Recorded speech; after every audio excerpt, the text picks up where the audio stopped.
Good morning. പ്രിയമുള്ള സിജി ഭാരവാഹികളെ, വിദ്യാർത്ഥി സുഹൃത്തുക്കളെ, ബഹുമാനപ്പെട്ട രക്ഷിതാക്കളെ, CIGI centre for information guidance India കഴിഞ്ഞ 30 വർഷമായി വിദ്യാഭ്യാസ തൊഴിൽ മേഖലകളിൽ പ്രവർത്തിച്ചുകൊണ്ടിരിക്കുന്ന ഒരു NGO ആണ്, നോൺ ഗവൺമെന്റൽ ഓർഗനൈസേഷൻ, സർക്കാർ ഇതര സ്ഥാപനം. Like that it is a not for profit organisation. ലാഭം പ്രതീക്ഷിക്കാതെ പ്രവർത്തിച്ചുകൊണ്ടിരിക്കുന്ന ഒരു സംവിധാനമാണ്. ഇതിന്റെ പ്രവർത്തനങ്ങൾ 8 ഡിപ്പാർട്ട്മെന്റുകളായിട്ടാണ് നടത്തുന്നത്. അതിൽ വളരെ പ്രധാനപ്പെട്ട ഒരു ഡിപ്പാർട്ട്മെന്റാണ് കരിയർ ഗൈഡൻസ് ഡിപ്പാർട്ട്മെന്റ്. കരിയർ ഗൈഡൻസ് ഡിപ്പാർട്ട്മെന്റിൽ 4 പ്രൊജക്റ്റുകളിൽ ഫസ്റ്റ് പ്രൊജക്ട് കരിയർ മിഷൻ എന്ന് പറയും. കരിയർ മിഷൻ എന്നതുകൊണ്ട് ഉദ്ദേശിക്കുന്നത് face to face individual career guidance then counselling ആണ്. സിജി ഹെഡ് ക്വാർട്ടേഴ്സ് കോഴിക്കോടും അതുപോലെ തന്നെ സിജിയുടെ മലപ്പുറം ജില്ലയിലും ഈ സൗകര്യം തിങ്കളാഴ്ച മുതൽ ശനിയാഴ്ച വരെ എല്ലാ ദിവസവും രാവിലെ 10 മുതൽ വൈകുന്നേരം 5 മണി വരെ ലഭ്യമാണ്. ഇതിനു പുറമെ നടക്കുന്ന വളരെ പ്രധാനപ്പെട്ട ഒരു പ്രവർത്തനമാണ് എല്ലാ ഞായറാഴ്ചകളിലും Sunday career online and ashram എന്ന പ്രോഗ്രാം. എവിടെയിരുന്നും വിദ്യാർത്ഥികൾക്ക്, രക്ഷിതാക്കൾക്ക് ഈ ഒരു പ്രോഗ്രാം വീക്ഷിക്കാവുന്നതാണ്. ഓരോ വിഷയത്തിലും ഒരു മണിക്കൂർ നിൽക്കുന്ന പ്രസന്റേഷനും ഡിസ്കഷനും ഉണ്ടാവും. ഡിസ്കഷൻ സമയത്ത് ആ വിഷയവുമായി ബന്ധപ്പെട്ട ചോദ്യങ്ങൾ ചോദിക്കാം. ദെൻ അല്ലാത്ത ജനറലായിട്ടുള്ള കോഴ്സുകൾ, സ്ഥാപനങ്ങൾ, തൊഴിൽ സാധ്യതകൾ, മത്സര പരീക്ഷകളുമായി ബന്ധപ്പെട്ട ചോദ്യങ്ങളും ആവാവുന്നതാണ്. ദെൻ കരിയർ മിഷന്റെ പ്രധാനപ്പെട്ട മറ്റൊരു പ്രവർത്തനമാണ് സ്കൂൾ കണക്ട് പ്രോഗ്രാം. സ്കൂളുകളിൽ കരിയർ ഗൈഡൻസ് സെഷനുകൾ. ദെൻ കോളേജ് കണക്ട് പ്രോഗ്രാം, കോളേജുകളിൽ കരിയർ ഗൈഡൻസ് പ്രോഗ്രാമുകൾ. അതുപോലെ ഗ്രാസ് റൂട്ട് പ്രോഗ്രാമുകളുണ്ട്. സ്കൂളുകൾക്കും കോളേജുകൾക്കും പുറമെ വ്യത്യസ്ത സ്ഥലങ്ങളിൽ വ്യത്യസ്തമായ കോഴ്സുകളെ കുറിച്ച്, സ്ഥാപനങ്ങളെ കുറിച്ച്, തൊഴിൽ സാധ്യതകളെ കുറിച്ചൊക്കെ പരിചയപ്പെടുത്തുന്ന പരിപാടി. ദെൻ കരിയർ ഡിപ്പാർട്ട്മെന്റിന്റെ രണ്ടാമത്തെ പ്രൊജക്ട് CDAT ആണ്, സിജി ഡിഫറൻഷ്യൽ ആപ്റ്റ്യൂഡ് ടെസ്റ്റ്. നമുക്കറിയാം, ജോലി തിരഞ്ഞെടുപ്പിനെ സ്വാധീനിക്കുന്ന ഒരുപാട് ഘടകങ്ങളുണ്ട്. അതിൽ വളരെ പ്രധാനപ്പെട്ട ഒന്നാണ് ആപ്റ്റിറ്റ്യൂഡ്, അഭിരുചി, ജന്മനാ ഉള്ള കഴിവ്. അപ്പൊ ചില കുട്ടികളൊക്കെ ചോദിക്കാറുണ്ട്, എന്റെ കഴിവ് എന്താണെന്ന് എനിക്ക് അറിയില്ല എന്നൊക്കെ. അപ്പൊ താല്പര്യം നോക്കണം, പറയേണ്ടതില്ല, കഴിവും നോക്കണം. താല്പര്യവും കഴിവും എവിടെയാണോ മാച്ച് ചെയ്യുന്നത് അവിടെ വെച്ചിട്ടാണ് കരിയർ പ്ലാൻ ചെയ്യേണ്ടത്. അപ്പം ആർക്കെങ്കിലും ഈ കഴിവ് എന്തെന്ന് തിരിച്ചറിയാൻ താല്പര്യം ഉണ്ടെങ്കിൽ അതിനുള്ള സംവിധാനം ആണ് CDAT, CG differential aptitude test. DAT എന്ന് പറഞ്ഞാൽ ഡിഫറൻഷ്യൽ ആപ്റ്റ്യൂഡ് ടെസ്റ്റ്.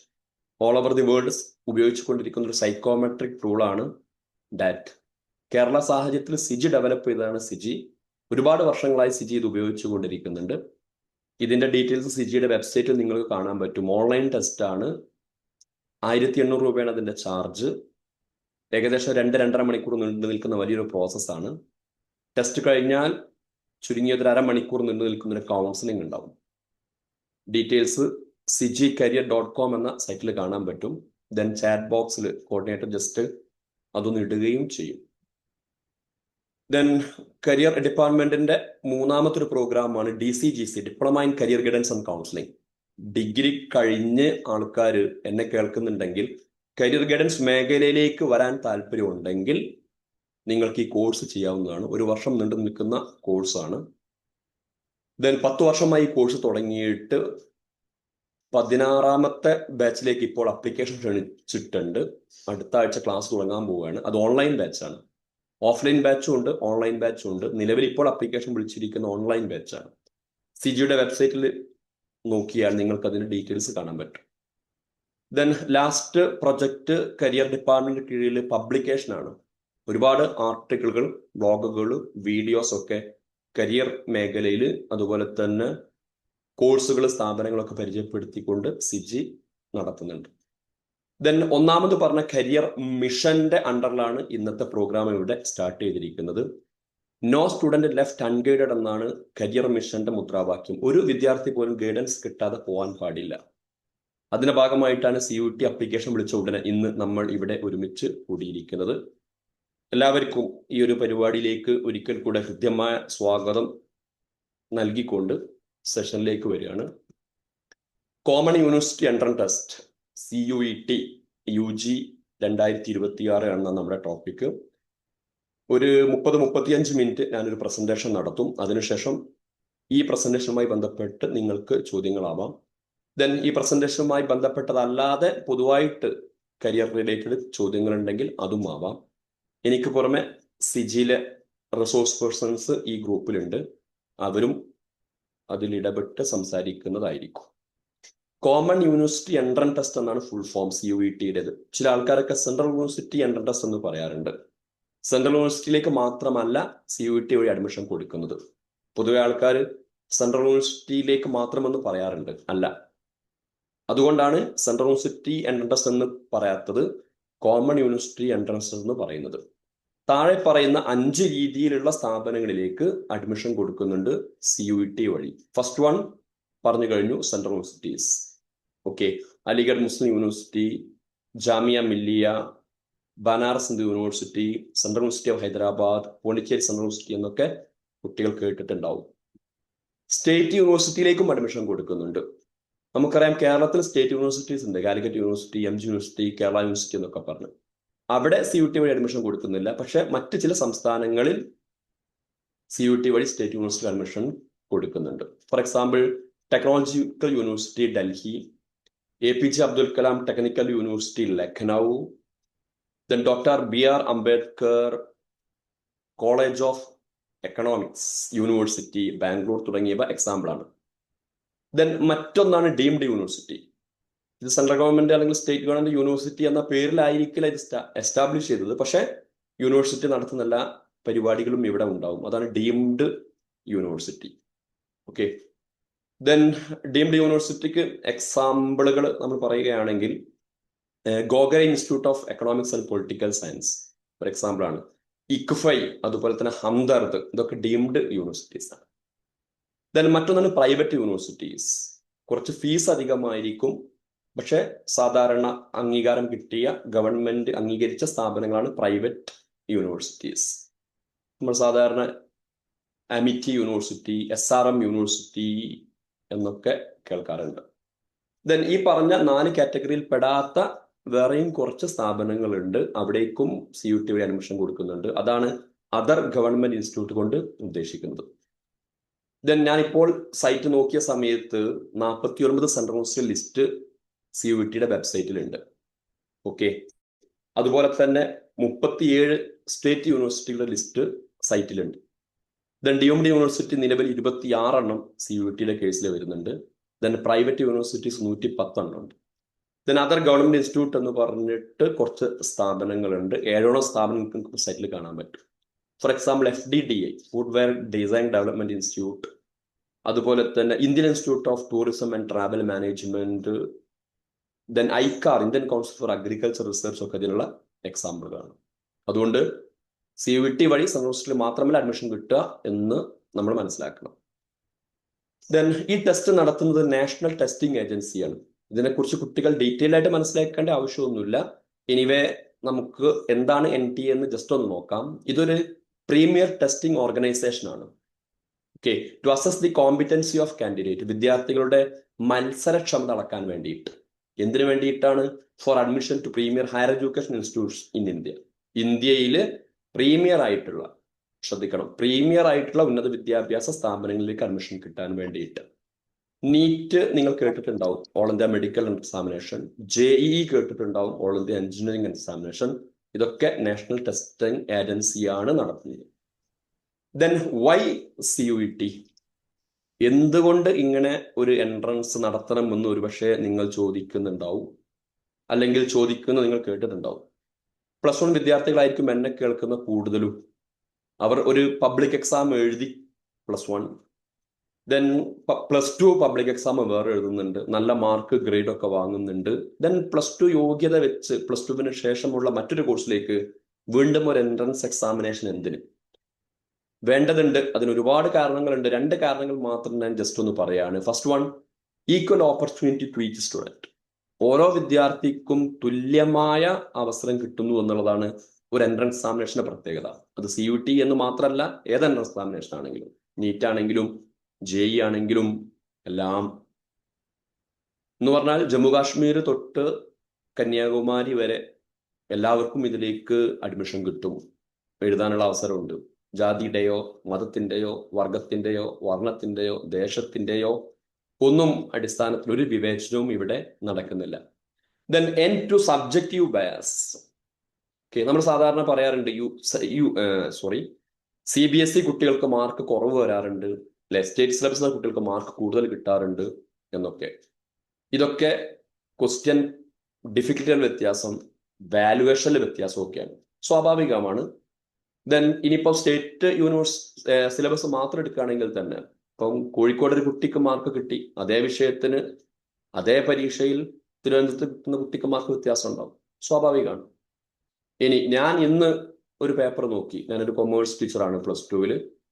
ദെൻ ഇതേ പേപ്പർ ഞാൻ 2 ദിവസം കഴിഞ്ഞ് നോക്കുകയാണെങ്കിൽ സെയിം മാർക്ക് ആയിക്കൊള്ളണമെന്നില്ല. ഞാനിന്ന് ബിസിനസ് പേപ്പർ നോക്കി, അതേ ടൈപ്പ് പേപ്പർ വേറെ അധ്യാപകൻ നോക്കുകയാണ്, വ്യത്യസ്തമായിരിക്കും മാർക്ക്. ഈ ഒരു പ്രശ്നം പരിഹരിക്കാൻ പറ്റും എൻട്രൻസ് എക്സാമിനേഷൻ വഴി. കാരണം ഇതിൽ മൾട്ടിപ്പിൾ ചോയ്സ് ക്വസ്റ്റ്യൻ ആണ് വരുന്നത്, അതുകൊണ്ട് ബയാസിന് സാധ്യത ഇല്ല. Then why central universities? ഞാൻ പറഞ്ഞു CUT വഴി സെൻട്രൽ യൂണിവേഴ്സിറ്റിക്ക് അഡ്മിഷൻ കൊടുക്കുന്നുണ്ട്, മറ്റ് സ്റ്റേറ്റ് പ്രൈവറ്റ് ഡീംഡ് യൂണിവേഴ്സിറ്റിക്ക് അഡ്മിഷൻ കൊടുക്കുന്നുണ്ട്. ദെൻ ഇവിടെ ഞാൻ കോൺസെൻട്രേറ്റ് ചെയ്യുന്നത് എന്തുകൊണ്ട് സെൻട്രൽ യൂണിവേഴ്സിറ്റീസ് എന്നുള്ളതാണ്. ഒരുപക്ഷെ കുട്ടികളെ കൊണ്ടൊക്കെ രക്ഷിതാക്കൾ ചോദിക്കുന്നുണ്ടാവും, നാട്ടിന് പുറത്ത് കിട്ടുന്ന ഒരു BComന് വേണ്ടി, BSCക്ക് വേണ്ടി, അല്ലെങ്കിൽ BBAക്ക് വേണ്ടി, BAക്ക് വേണ്ടി എന്തിനാണ് ഡൽഹിയിലേക്കും ഹൈദരാബാദിലേക്കും പൂനെയിലേക്കും ഒക്കെ ബസ് കയറുന്നത്, ട്രെയിൻ കയറുന്നത് എന്ന്. ദെൻ ക്വസ്റ്റ്യൻ കേൾക്കുന്ന സമയത്ത് സിമ്പിളായിട്ട് നമുക്കും തോന്നും എന്തിനാണ് ഇത് ആവശ്യമുണ്ടോ എന്ന്. പക്ഷെ ഉണ്ട് എന്ന് താഴെ പറയുന്ന കാരണങ്ങൾ പറയുന്ന സമയത്ത് പെട്ടെന്ന് നമുക്ക് മനസ്സിലാവും. ഇതിനർത്ഥം കേരളത്തിൽ പഠിച്ചിട്ട് കാര്യമില്ല എന്നോ കേരളത്തിലെല്ലാം മോശമാണോ എന്നൊന്നുമല്ല. അതും കുട്ടികൾ കൂടെ പ്രത്യേകം മനസ്സിലാക്കേണ്ടതുണ്ട്. First reason, good infrastructure. നമുക്കറിയാം, വിദ്യാഭ്യാസം കാര്യക്ഷമമാവണമെങ്കിൽ നല്ല ഇൻഫ്രാസ്ട്രക്ചർ വേണം. അത് ക്ലാസ് റൂം ആവാം, ലാബുകളാവാം, ഹോസ്റ്റൽ ഫെസിലിറ്റീസ് ആവാം, ലൈബ്രറി ആവാം. ഓക്കെ, ഇത് നല്ല രീതിയിലുണ്ട് സെൻട്രൽ യൂണിവേഴ്സിറ്റികളിൽ. മറ്റൊരു കാരണം അപ്ഡേറ്റഡ് സിലബസ് ആണ്. ഇപ്പം ചില ആൾക്കാരൊക്കെ പറയുന്നത് കേട്ടിട്ടുണ്ടാവും, ഒന്നും പഠിച്ചിട്ട് കാര്യമില്ല, അയാൾ ഇത്ര പഠിച്ചു, ഇയാൾ അത്ര പഠിച്ചു, ജോലിയൊന്നും കിട്ടിയിട്ടില്ല എന്നൊക്കെ. ഒരു പക്ഷെ ഇതിന്റെ കാരണം നിലവിൽ ആവശ്യമുള്ളത് ഇയാൾ പഠിച്ചിട്ടില്ല എന്നായിരിക്കും. ടെക്നിക്കലി ഇതിന് പറയാ ഇൻഡസ്ട്രി അക്കാദമിയ ഗ്യാപ്പ് എന്ന. അക്കാദമിയ എന്ന് പറഞ്ഞാൽ സ്കൂളിലെയും കോളേജിലെയും പഠനം, ഇൻഡസ്ട്രി എന്ന് പറഞ്ഞാൽ ജോലി കൊടുക്കുന്ന മേഖല. ഇവ തമ്മിൽ വലിയൊരു ഗ്യാപ്പ് ഉണ്ട്. കുട്ടികളുടെ അടുത്ത് ഒരുപാട് സർട്ടിഫിക്കറ്റും ഡിഗ്രിയും ഒക്കെ ഉണ്ടാവും, പക്ഷെ ഇൻഡസ്ട്രിക്ക് ആവശ്യമുള്ള കാര്യങ്ങൾ ഈ സർട്ടിഫിക്കറ്റിൽ നിന്നോ ഡിഗ്രിയിൽ നിന്നോ കിട്ടുന്നില്ല. ഇതിനാണ് ഇൻഡസ്ട്രി അക്കാദമിയ ഗ്യാപ്പ്. ഈ ഒരു ഗ്യാപ്പ് മേക്കപ്പ് ചെയ്യണമെങ്കിൽ ലേറ്റസ്റ്റ് സിലബസ് പഠിക്കേണ്ടതുണ്ട്. പൊതുവെ സെൻട്രൽ യൂണിവേഴ്സിറ്റികളിലൊക്കെ ലേറ്റസ്റ്റ് സിലബസ് ആയിരിക്കും, അപ്ഡേറ്റ് ചെയ്തുകൊണ്ടേയിരിക്കുന്നുണ്ടാവും. നമ്മൾക്കറിയാം, ആർട്ടിഫിഷ്യൽ ഇന്റലിജൻസിന്റെയും മെഷീൻ ലേണിംഗിന്റെയും റോബോട്ടിക്സിന്റെയും കാലത്തൊക്കെ നമ്മളുള്ളത് വളരെ വേഗം മാറ്റങ്ങൾ വന്നുകൊണ്ടിരിക്കുന്നുണ്ട് എല്ലാ മേഖലകളിലും. സ്വാഭാവികമായിട്ടും വിദ്യാഭ്യാസ മേഖലകളിലും വരേണ്ടതുണ്ട്, അപ്ഡേറ്റ് ചെയ്തുകൊണ്ടേ ഇരിക്കേണ്ടതുണ്ട്. ഈ ഒരു അപ്ഡേറ്റ് ചെയ്യാന്നുള്ള പണി വളരെ ഭംഗിയിൽ സമൂഹത്തിലൊക്കെ നടക്കുന്നുണ്ട്. ഇതിന് എക്സ്പീരിയൻസ്ഡ് ടീച്ചേഴ്സ്, നല്ല എക്സ്പീരിയൻസ് ഉള്ള, നല്ല ക്വാളിഫിക്കേഷൻ സ്കില്ലുള്ള ടീച്ചേഴ്സിനെ നമുക്ക് സെൻട്രൽ യൂണിവേഴ്സിറ്റിയിൽ കാണാൻ പറ്റും. പ്രത്യേകിച്ച് വിദേശ യൂണിവേഴ്സിറ്റികളിൽ നിന്നൊക്കെ പഠനം കഴിഞ്ഞ ആൾക്കാരൊക്കെ സെൻട്രൽ യൂണിവേഴ്സിറ്റിയിലൊക്കെ വർക്ക് ചെയ്യുന്നുണ്ട്. അപ്പം ആ ഒരു സൗകര്യം നമുക്കുണ്ട്. അതുപോലെ തന്നെ വലിയ വലിയ ബുക്കുകളൊക്കെ എഴുതിയ ആൾക്കാരായിരിക്കും നമുക്ക് ക്ലാസ് എടുക്കുന്നത്, എക്സ്പീരിയൻസ്ഡ് ടീച്ചേഴ്സ്. ഇനി ഒരാൾ ഡിഗ്രി ഒക്കെ കഴിഞ്ഞിട്ട് വിദേശ യൂണിവേഴ്സിറ്റിയിലൊക്കെ പഠിക്കാൻ പോകാൻ ആഗ്രഹിക്കുന്നുണ്ടെങ്കിൽ നമുക്കൊരു ലെറ്റർ ഓഫ് റെഫറൻസ് കിട്ടേണ്ടതുണ്ട്. LOR എന്ന് പറയും. എന്ന് പറഞ്ഞാൽ ഈ കുട്ടിയെ ഒരാൾ റെഫർ ചെയ്യണം. അപ്പൊ നിങ്ങൾ വിദേശത്തേക്ക് പോകാൻ ആഗ്രഹിക്കുന്നുണ്ടെങ്കിൽ, വിദേശത്ത് പഠിച്ച ഒരാളെ നിങ്ങളെ പഠിപ്പിച്ചിട്ടുണ്ടെങ്കിൽ സ്വാഭാവികമായിട്ടും നിങ്ങൾക്ക് നല്ല റെഫറൻസിനൊക്കെ സാധ്യമാണ്. ലോ എക്സ്പെൻസ്, ചിലവ് വളരെ കുറവാണ്. ഡൽഹി യൂണിവേഴ്സിറ്റിക്ക് കീഴിലുള്ള കോളേജുകളിലൊക്കെ കുറച്ച് എക്സ്പെൻസ് അധികമാണ്.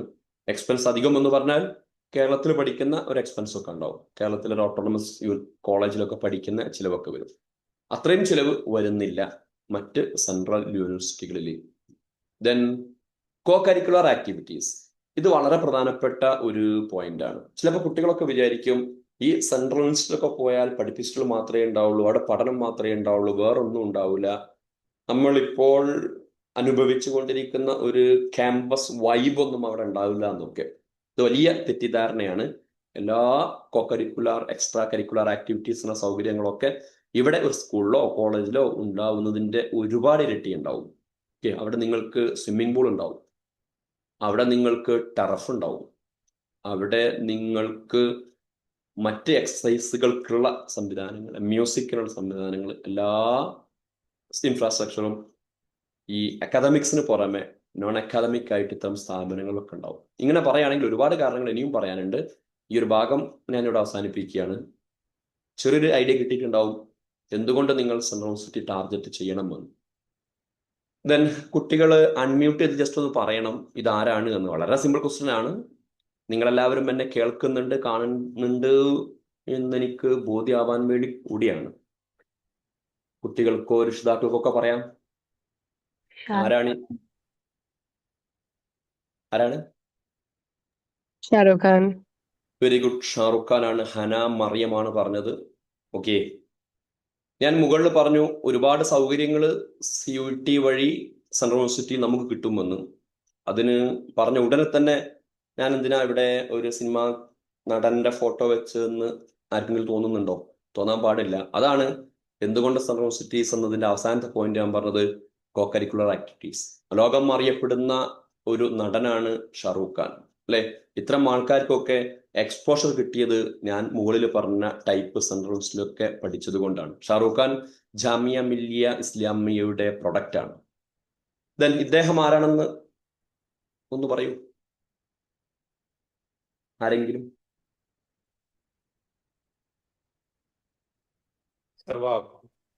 യെസ്, വീരേന്ദ്ര സെവാഗാണ് അല്ലെ? ക്രിക്കറ്റിനെ അറിയുന്ന ആൾക്കാരാണൊക്കെ, പുതിയ കുട്ടികളൊക്കെ. ഈ ജനറേഷൻ സെഡ് ഒരു പക്ഷേ പെട്ടെന്ന് ഇത് ഐഡന്റിഫൈ ചെയ്തു കൊള്ളണമെന്നില്ല. നേരെ ബാക്കിലുള്ള ടീമൊക്കെ ഈ ഒരു ആളെ പെട്ടെന്ന് ഐഡന്റിഫൈ ചെയ്യും. വീരേന്ദ്ര സെഹ്വാഗ് ജാമിയ മില്ലിയ ഇസ്ലാമിയയുടെ പ്രൊഡക്റ്റ് ആണ്. ഇപ്പൊ ഞാൻ ആദ്യം പറഞ്ഞത് ഒരു സിനിമക്കാരനെ കുറിച്ചാണ്, രണ്ടാമത് പറഞ്ഞത് ഒരു ക്രിക്കറ്റ് കളിക്കാരനെ കുറിച്ചാണ്, ദെൻ മൂന്നാമത് പറയുന്നത് ആരെക്കുറിച്ചാണ്? നിർമ്മല. യെസ്, നിർമ്മല സീതാരാമൻ. മുഫീദ് അവർകളാണ് വീണ്ടും ആൻസർ പറഞ്ഞിരിക്കുന്നത്. നമുക്കറിയാം ഫിനാൻസ് മിനിസ്റ്റർ ആണ് അല്ലെ? ജെന്യു പ്രൊഡക്റ്റ് ആണ്. ദെൻ ഇനി ഒരു മലയാളിയെ പരിചയപ്പെടാം. ആരെങ്കിലും ഒരാൾ പറയൂ.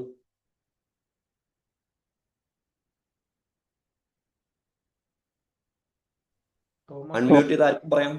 Thomas Isaac. Yes, doctor Thomas Isaac അല്ലെ? കേരളത്തിന്റെ മുൻ ധനകാര്യ മന്ത്രിയാണ് അദ്ദേഹം. ജെന്യു പ്രൊഡക്റ്റ് ആണ്. ദെൻ കൂടുതൽ പേര് പറയാൻ സാധ്യതയുണ്ട്. ആരാണ്? Shashi Tharoor. Yes, very good. Shashi Tharoor MP ആണ് അല്ലെ? അദ്ദേഹം ഡൽഹി യൂണിവേഴ്സിറ്റിയുടെ പ്രൊഡക്റ്റ് ആണ്. ഇത് കൂടുതൽ ആൾക്കാർ പറയാൻ സാധ്യതയല്ല, എങ്കിലും ശ്രമിക്കാം.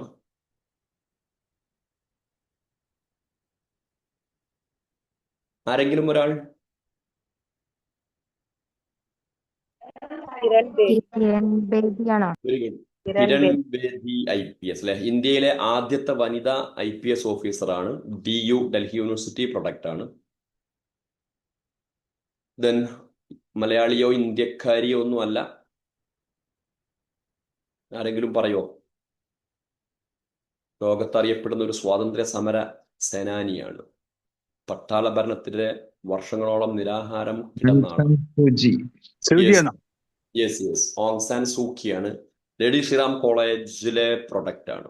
ഓക്കെ, ഇങ്ങനെ ഒരുപാട് പറയാനുണ്ട്. ഒരാളെ കൂടെ ഞാൻ ചോദിക്കുകയാണ്. ക്ലൂ ചിത്രത്തിലുണ്ട്.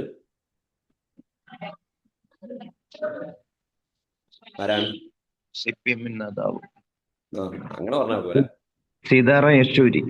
സീതാറാം യെച്ചൂരിയാണ് അല്ലെ? ജെന്യു പ്രൊഡക്റ്റ് ആണ്.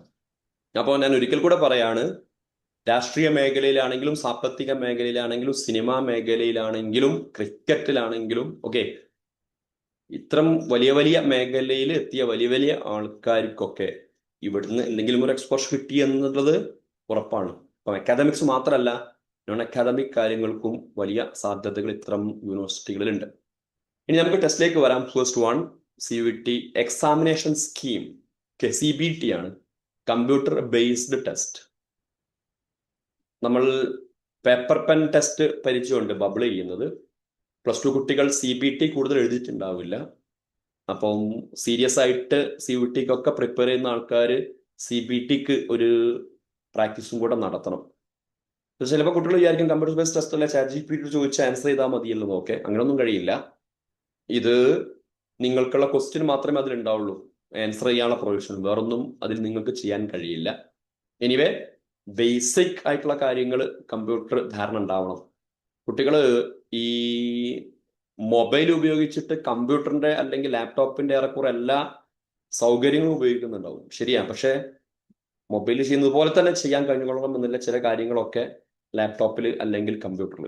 അതുകൊണ്ട് CBT എന്നുള്ള അർത്ഥത്തിൽ നിങ്ങൾ അതിനൊന്ന് ശ്രദ്ധിക്കണം. മീഡിയം ഓഫ് എക്സാമിനേഷൻ, എക്സാമിനേഷൻ എങ്ങനെ എഴുതാം എന്നുള്ളതാണ്. മലയാളത്തിലും എക്സാം എഴുതാം, 13 ഭാഷകളുണ്ട് മലയാളം ഉൾപ്പെടെ. കെമിസ്ട്രി ഒരാൾക്ക് CUET എഴുതണം, കെമിസ്ട്രി മലയാളത്തിൽ എഴുതാം. ഓക്കെ, ഒരാൾക്ക് മാത്സ് മലയാളത്തിൽ എഴുതണം, മലയാളത്തിൽ ക്വസ്റ്റ്യൻ കിട്ടണമെന്ന് ആഗ്രഹിക്കുകയാണ്, അതിനുള്ള പ്രൊവിഷൻ ഉണ്ട്. ഓക്കെ, +1 +2 പബ്ലിക് എക്സാം നിങ്ങൾ മലയാളം ക്വസ്റ്റ്യൻ കിട്ടുന്നുണ്ട് ഇംഗ്ലീഷിന് പുറമെ, അറിയാലോ അല്ലെ. അതേപോലെ തന്നെ ഇതിലും അതിനുള്ള അവസരമുണ്ട്. അതാണ് മീഡിയം ഓഫ് എക്സാമിനേഷൻ കൊണ്ട് ഉദ്ദേശിച്ചത്. ദെൻ സ്കീം ഓഫ് എക്സാമിനേഷൻ, ഇതാണ് വളരെ പ്രധാനപ്പെട്ട ഒരു കാര്യം. കുട്ടികള്, രക്ഷിതാക്കള്, അധ്യാപകരും ഒക്കെ ശ്രദ്ധിക്കേണ്ട കാര്യം. CUTക്ക് 3 സെഷനുകളുണ്ട്. ഏത് സെഷനിൽ നിന്ന് ഏത് പേപ്പർ എഴുതണം എന്ന് തീരുമാനിക്കേണ്ടത് വലിയൊരു പണിയാണ്. ഐ റിപ്പീറ്റ്, ഏത് സെഷനുകളിൽ നിന്ന് ഏതെല്ലാം പേപ്പറുകൾ എഴുതണം എന്ന് തീരുമാനിക്കേണ്ടത് വലിയൊരു പണിയാണ്. നിങ്ങൾ അപ്ലിക്കേഷൻ ഫോം ഫില്ല് ചെയ്ത് കൊടുക്കുന്ന സമയത്ത്, ഓൺലൈനിൽ അപ്ലിക്കേഷൻ കൊടുക്കുന്ന സമയത്ത് ഇത് തീരുമാനം എടുക്കണം. ഇതാണ് വലിയൊരു വർക്ക് ഇവിടെ വരുന്നത്.